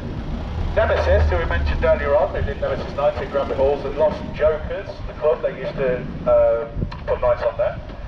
Idris and Leroy were doing well with the record shop. They needed a new place to put something on. They approached Danny Townsend. Remember Danny, we mentioned him at White Room, who bought that, Sue Townsend's son. They agreed a 60-40 split, and they started to put nights on at Starlight 2001. They approached Mr. B, and they booked every Saturday they could around the Indian function nights, the weddings and the lap dances. They booked every night they could. It cost them £500 a night, but as Danny told us, they'd regularly take 10k a night. And people would queue up from 8 PM all the way around the corner trying to get in. So they had to buy and build a new entrance for the club. And you see over there, that recess in the wall, where it's just Starlight next to it. That was the entrance you went in there, where you would greet with the legendary Will on security, who everybody knew, amazing guy. Originally the stage for the DJ was at this end of the club, which wasn't very raised, but it's Leroy's idea to move them upstairs into a DJ box, which most people have said was actually genius, because it freed everything up. Everybody could dance on that stage, and now the DJ was somewhere you could see and look at. Apparently Leroy would design the interior himself with netting and glow-in-the-dark artwork. He'd regularly arrive at midday, and Danny said he'd walk in and there'd be multiple laser shows going on, 3 or 4 people doing laser shows, and they go, oh, what's this, what's going on? So now they're competing against each other to see who I'm going to pick. And then regularly actually just pick them all. So they all came in, the light show would be amazing, and the video show, and all of the different effects they put on, it really sold the night. So Danny said, yeah, we may have taken 10k a night, but we were regularly spending 9k a night, trying to put it on and make it look good.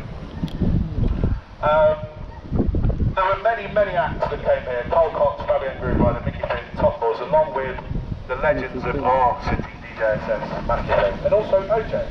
OJ would put on the room at the back called Calm, where they play house music, generally more melodic, smoother groove. The people that worked here, when they spoke to us, speak so fondly of this time and describe it as like working for a large family.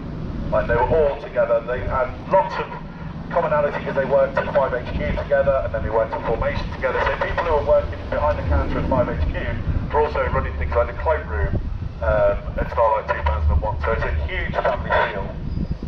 The flip side of Total Chaos was a night called Splendid, which was more of a deep funky house groove. And the interesting difference in this, people used to say to us, we go to Total Chaos, you get sweaty and dirty.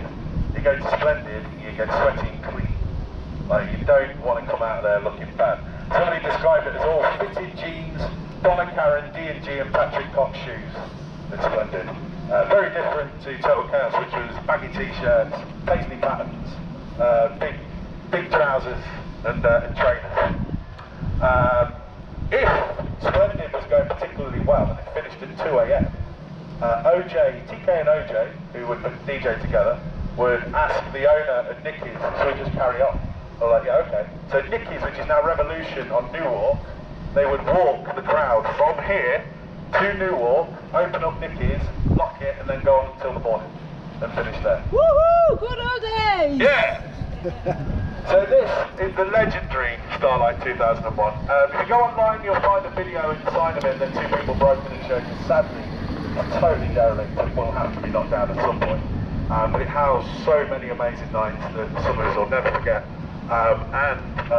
We've got our eye on that sign up there and the one around there. So we're going to ask the landlord if we can get it. If not, we might nick it. Yeah. Okay, let's go to Street Life.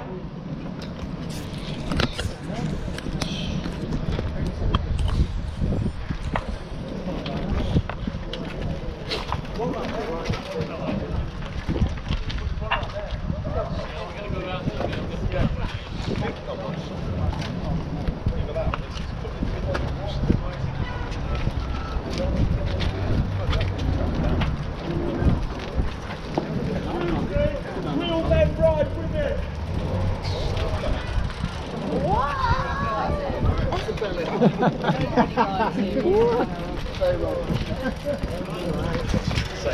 Sorry, you've got a Leicester Classic, you ready? Leicester Classic, good news. This is the classic tyre from Leicester.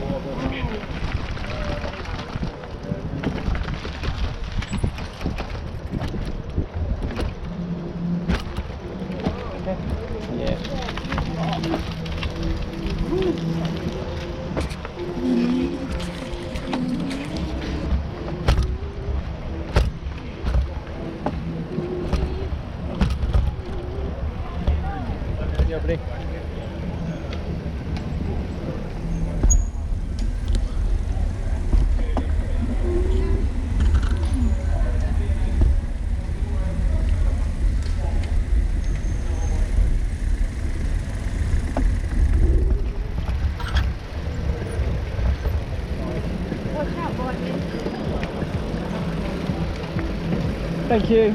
Thank you. They're just showing up, aren't they? Yeah, they're kids, aren't they? They've been out all day. So much energy, that's what I don't know what it's got. Round about or sat on the next box? No, obviously did. But when you ask Going up, burning the energy. I said, absolutely. It'll never disappear. I'm tired, I can't do it.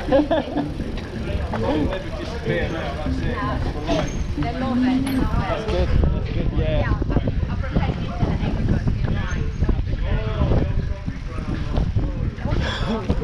That's absolutely brilliant. Keep going to the left. Keep going to the left. I didn't know where the barricade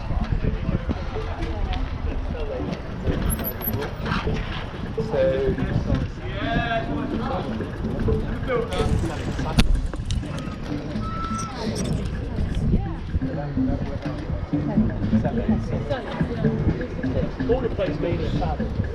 The San Antonio is a really big crowd. Jump on this one.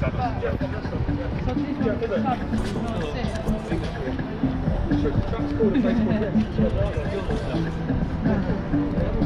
Where's he wanting to turn?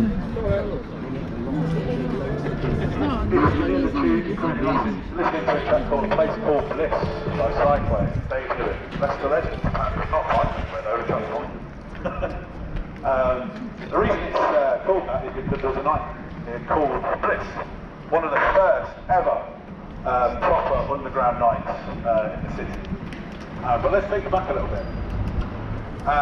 OJ, we spoke to him about his relationship with the guy who ran Bliss, a guy called Kim Silva, the legend of this city. OJ recounted that he would go to pubs like the Tavern and the Bohemian in town, but said the problem was it was full of kids, townies and hooligans. And I wanted somewhere that was a bit more nice. He also talked about meeting Leroy, DJ SS, and Kim at the West End Youth Club, where they would practice break dancing with a team like the Style 2 crew, which was battle against the Skywalkers. And they would practice their mixing, and Kim taught him how to do beat match mixing. Because before that he'd been doing quite a lot of hip hop, sort of scratching and things like that. Together they put on nights at Helsinki, Spectrum, illegal house parties. He talked about having his decks in a maze realistic mixer that he bought from Tandy. One night they promoted a night at the Foss Road Church Hall. So we were dropping tunes and it was going crazy. He said the whole thing was amazing. Like we'd never seen a crowd like this. And it was only about an hour later they realised that somebody had managed to break into the kitchen and nick all the booze from the church hall, so everybody was legless. Like, so no wonder we were having a great night. So we thought we were amazing DJ. They're all pissed. Eventually Kim, he said, met a girlfriend around 1988 and they were offered street life by the owner, Andy Bagshaw. That's when Bliss started, October 1988. And it's the last Thursday of every month. Kim would DJ, but eventually OJ joined him and would DJ too. OJ said he would bring his records in pop bottle crates because he couldn't afford a proper bank or crate for his records. The interior design of Street Life had shop signs, street curbs, an interior pub called the Crown Bar, a shop, a bus stop. It was literally like a street. It had an advanced strobe and light system. The DJ box had a small side door.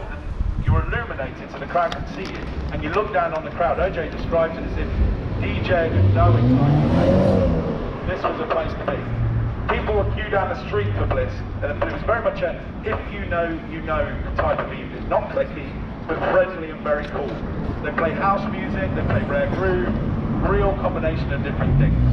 You can hear the music pumping inside, and as Dave Kerr described to us, you tap on the door, shutter opens, and then decide whether they're going to let you in or not. Dave told us a great story about turning up one night, knocking on the door, looking at it and going, nah. So he went home, got changed, came back, and they went, yeah.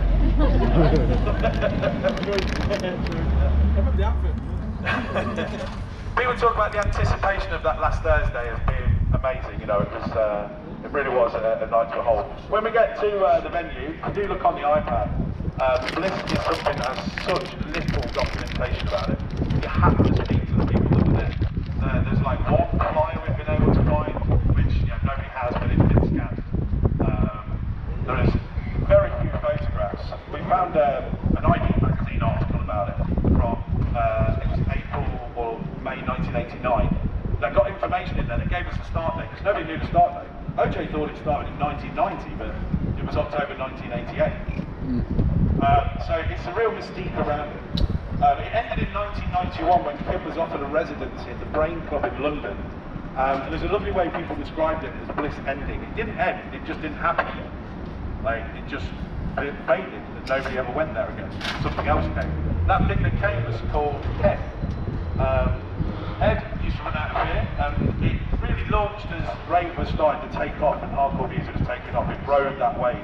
So if Bliss was the underground night, then Head was the one that cashed in when everything started to take off. Run by Simon Burke, who was an artist who now, well, he went to Australia. He friended me up on Facebook the other day. I think he's in London now, so we're trying to find him. Head has the most amazing flyers. The flyers are stunning. Beautiful artwork put together. A friend of mine who's an avid flyer collector, he's got like 5,000 flyers. He's got a lovely Perspex Head flyer, which I've never seen before. I'm hoping to get to know him even better, so if he goes before I do, he might be quickly to me because I want him. So yeah, this was Street Life. After Head finished, Street Life settled back into its usual place, which was very much being part of the LGBT plus community. It was a gay club, as is the next place we're going to go to, which is our final stop, where you'll be invited in to go and have some drinks and watch a film. So we're going to go to Helsinki. Okay, that was fit. That was one of those.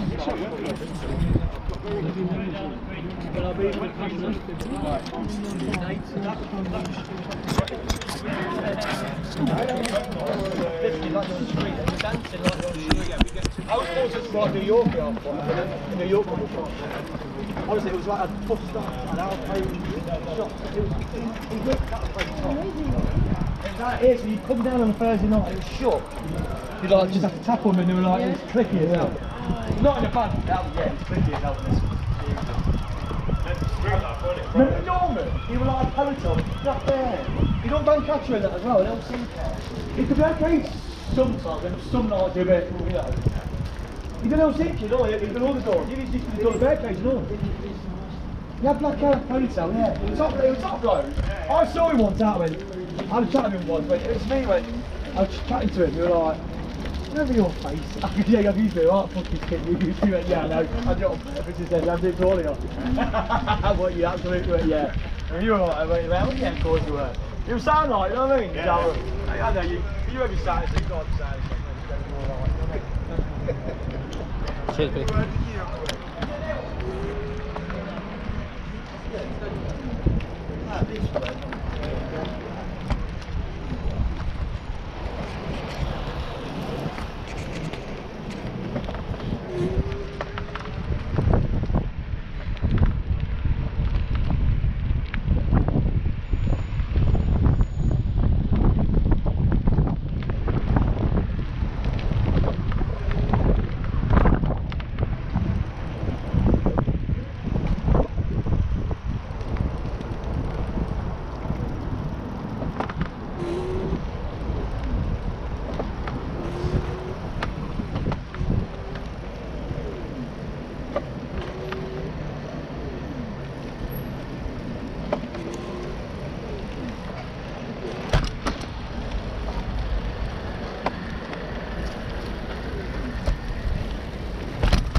We're stopping. When we stop, I'm going to get my jumper out as well.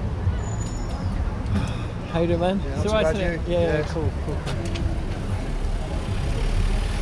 Ooh, yeah, you're in a t-shirt. I think half of us are in t-shirts, aren't we? Yeah, I've got something warm in my bag, but Good. I Yeah. might put it on in a bit. It's the problem when you get a bit older, you start to feel it, don't you? Or skinny.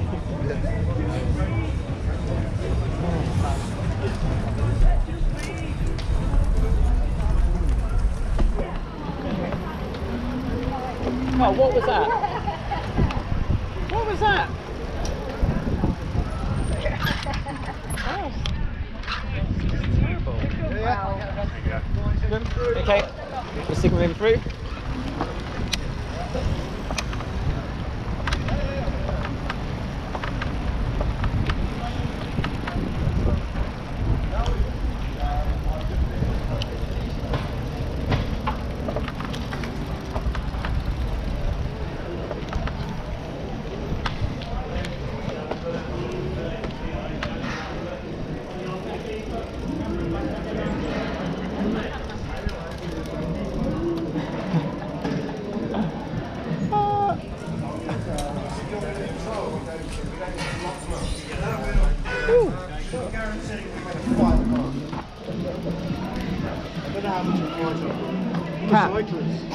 I can lock mine to yours if you want. If you want to put yours against the end one, and I'll put my bike into it. So like, put yours in the end one, and then I'll reverse my bike round, or in the end one over there.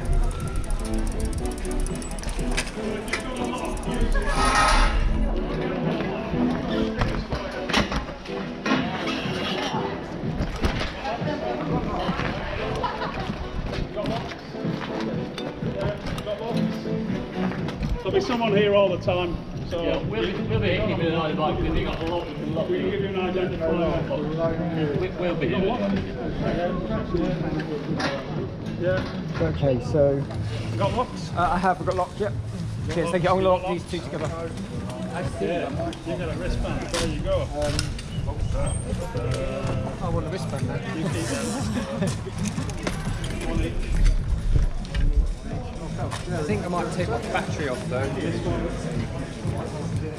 Oh yeah, what number? That's yours.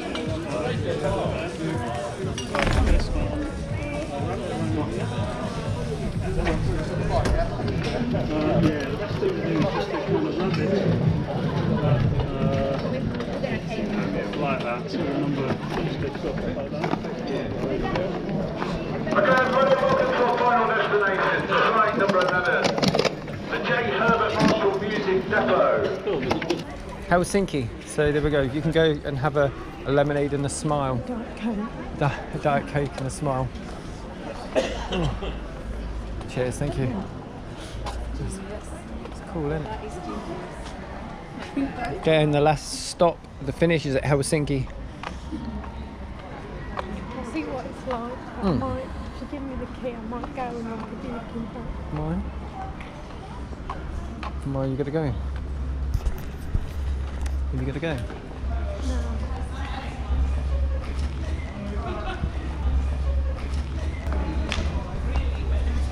Is this one here?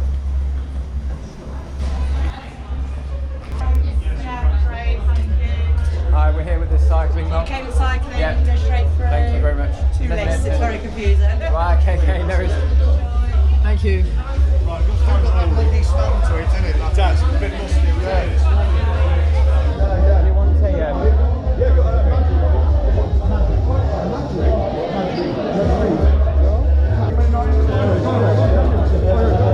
I'm gonna wait till the bar over here. What do you want, like a juice? Pepsi Max. Okay. No ice. I'm not gonna get it myself anyway.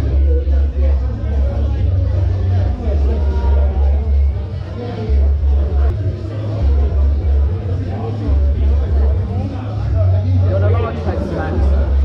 You want a large Pepsi Max? You can go and grab a chair if you want it.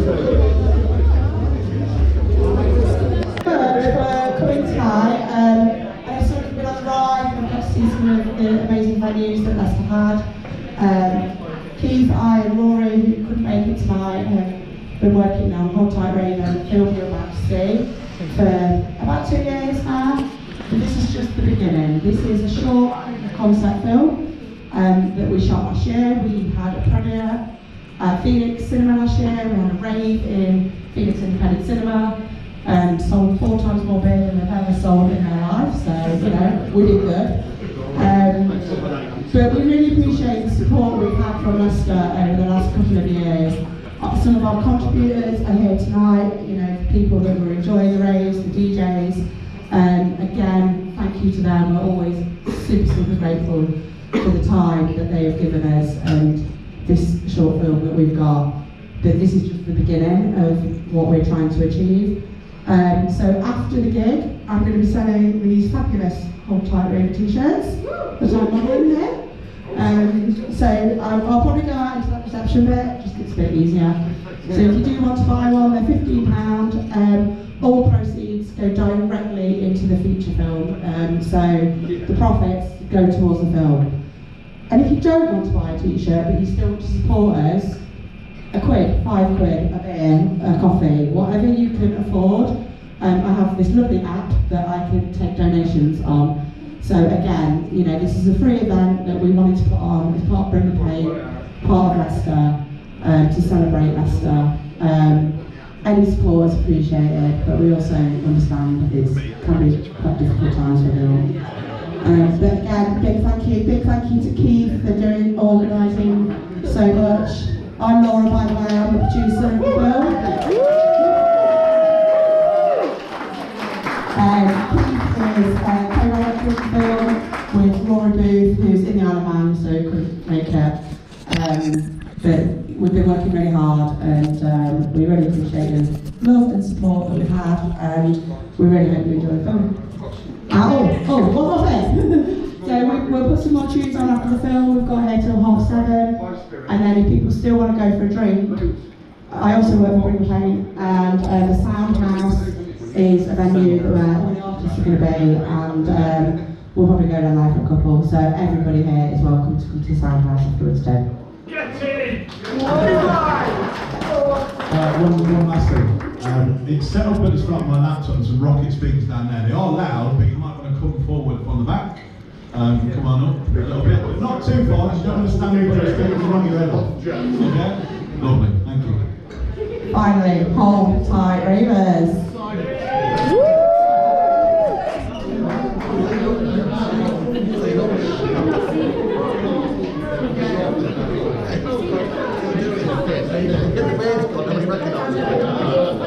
You still can listen with us, didn't you? About 5 minutes. Just a short film. So I think my time in Rave has been has been the biggest influence on my life, to the person that I am now, and the person that I see I'm going to be in the future. Would I have thought that when I started? Absolutely not. That's not what I was. You're good, but the wheel was. Yeah, it's really good. Enjoy the film? Yeah. Yeah, it's amazing, isn't it? Very good. And you win the best bike of the day award. I might have sold that, you know. Do you know what? Where's that from? Can you remember? Or didn't you get it from original? I sold those in the mid-80s. Wow. At Leedham Cycles, the rally dealer. Okay. I was selling them. I might have built that. You might have built And do you know it? what? As far as I can tell, I was looking I've at had it that twice nearly. I think that's 100% original. I don't think there's anything not original. You can on tell there. by that, can't you? Look, all there, look. Yeah. That's your craftsmanship, isn't it? Yeah. That's your Rave on, yeah? I'm old though. Cheers, dude. Cool. All right. Are we still we can get through that way if you want to go through that way. Yeah, left and right. Okay. Take it easy. Yeah, you too. See you at the next one. Absolutely. See you at the next one, man. All right. Bye bye. Cheers. See you later. Sorry. Oh, come on, Catherine.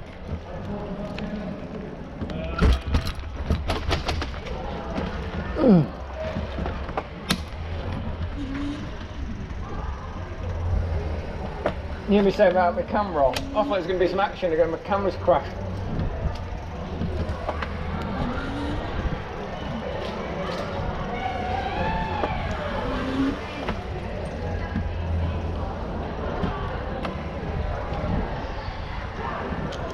I'll take it easy here, yeah?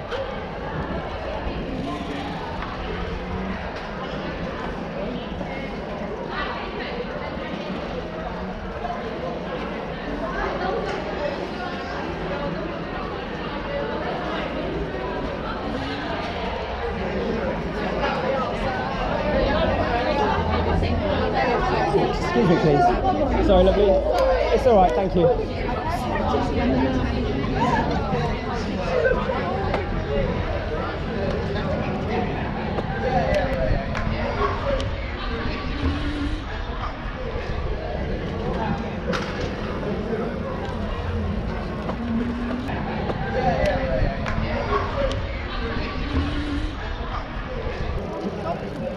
Yeah.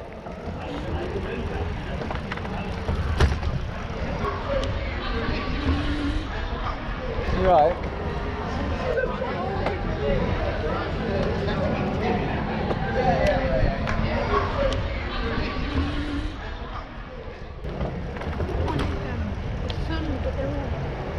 There'll be a news agents around, I'll let you go in through. The Tesco's open.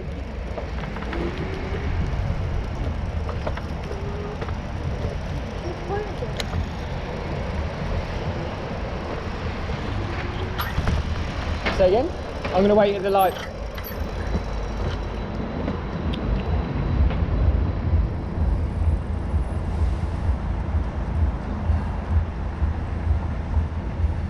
Oh yeah, I got you.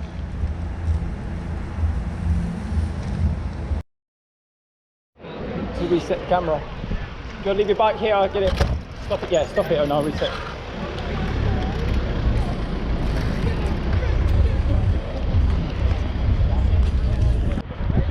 No, you're alright, mate, you're alright.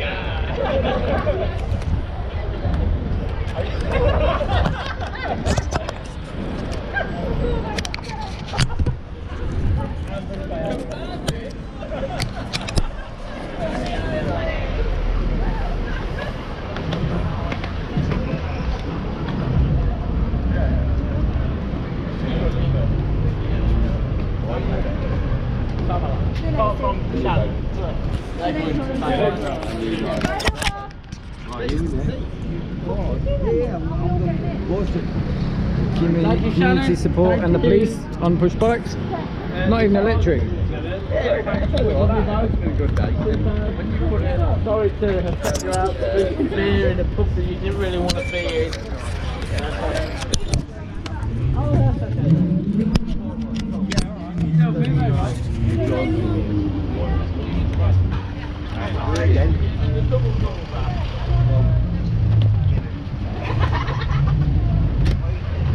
Right, Paul, Aiden. Slide across, Paul. I'll go and do the time. See you later, Squish. See you later. Right. Sorry, mate. Right.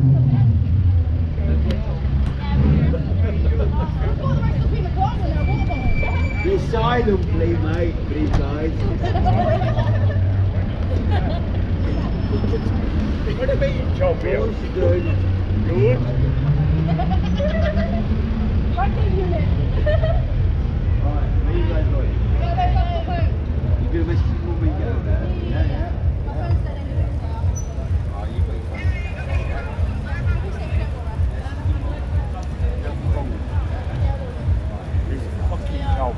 Oh. My lad. There we go. There we go. Too much crap in his gut. Yeah. He's got to start listening, isn't it? Yeah. He's 47 and all. Really? Well, I'm 70 and I could fucking drink more than him. Yeah, really. That's sad, isn't it? It is, isn't it? What do you mean, tell him to fuck off? Well, I'll tell him to fuck off. See you, mate.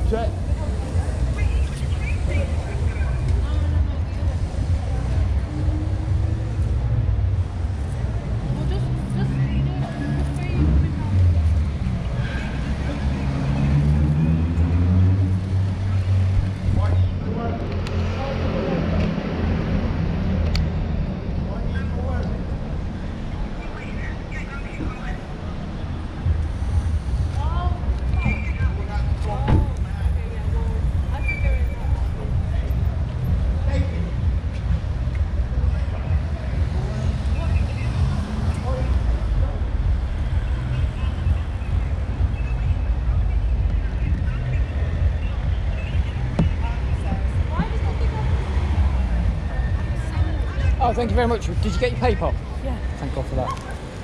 I got you some spaghetti and meatballs too. Sure, okay. This guy just threw up on the street, I know. And then he just threw up there. And he's talking to that old boy, and the old boy started talking to me. You know what I'm like when random people start talking to me. Alright, let's get back.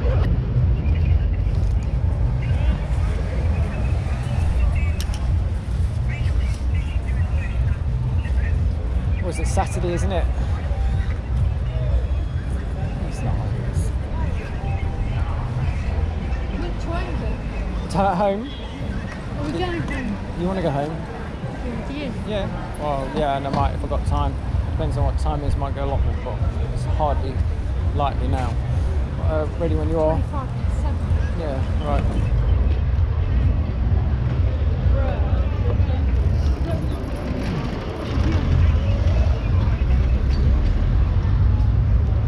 Ready when you are.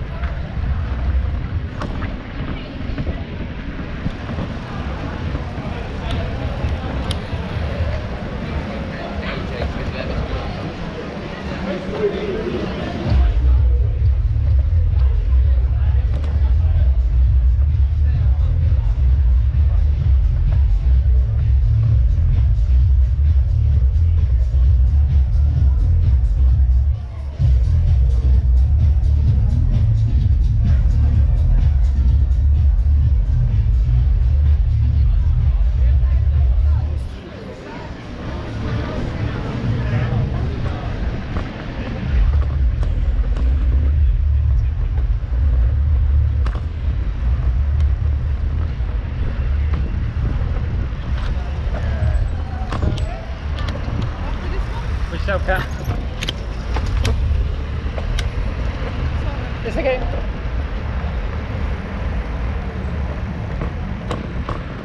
Can't believe it's still sunny.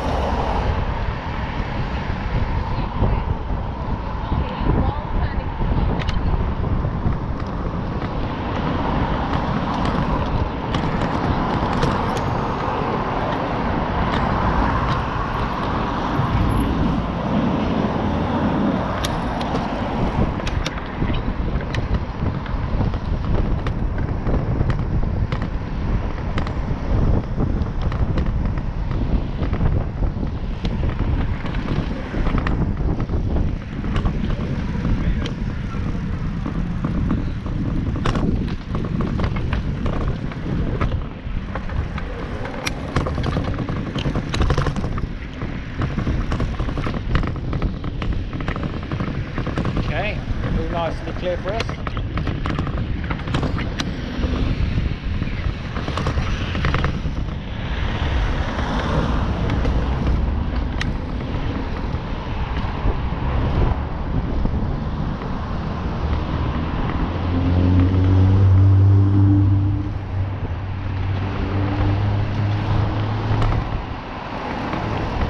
I'm going to go behind.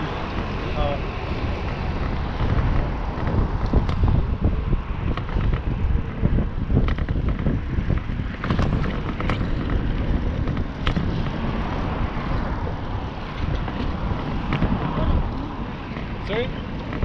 Oh yeah. Yeah, it's giant head over.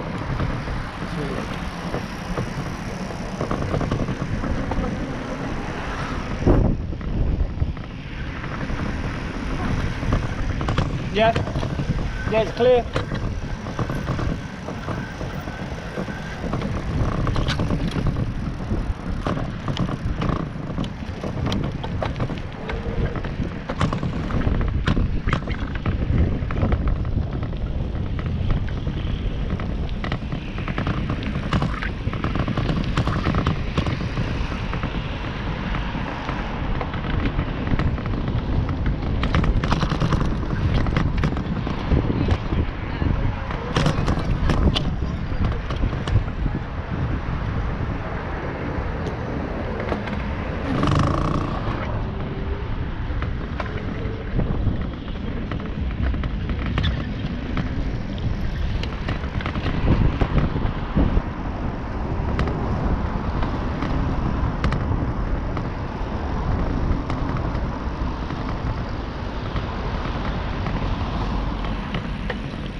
got to do? Got Audi tonight.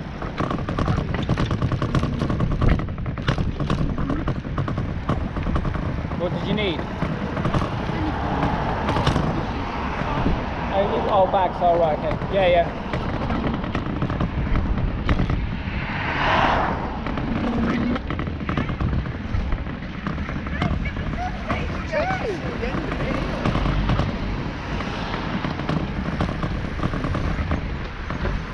There's one coming.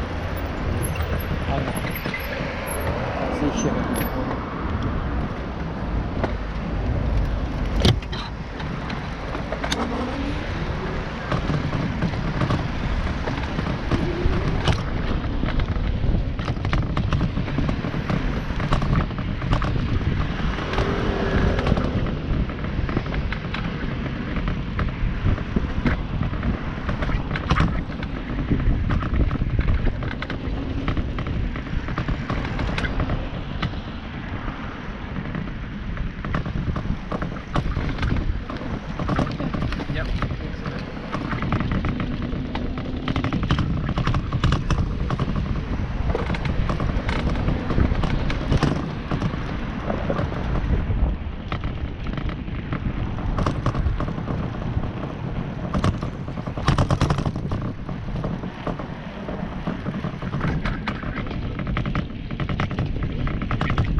Photographs of photocopy. Yeah, photocopy my flyers.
What are you doing? Just chilling when you get back?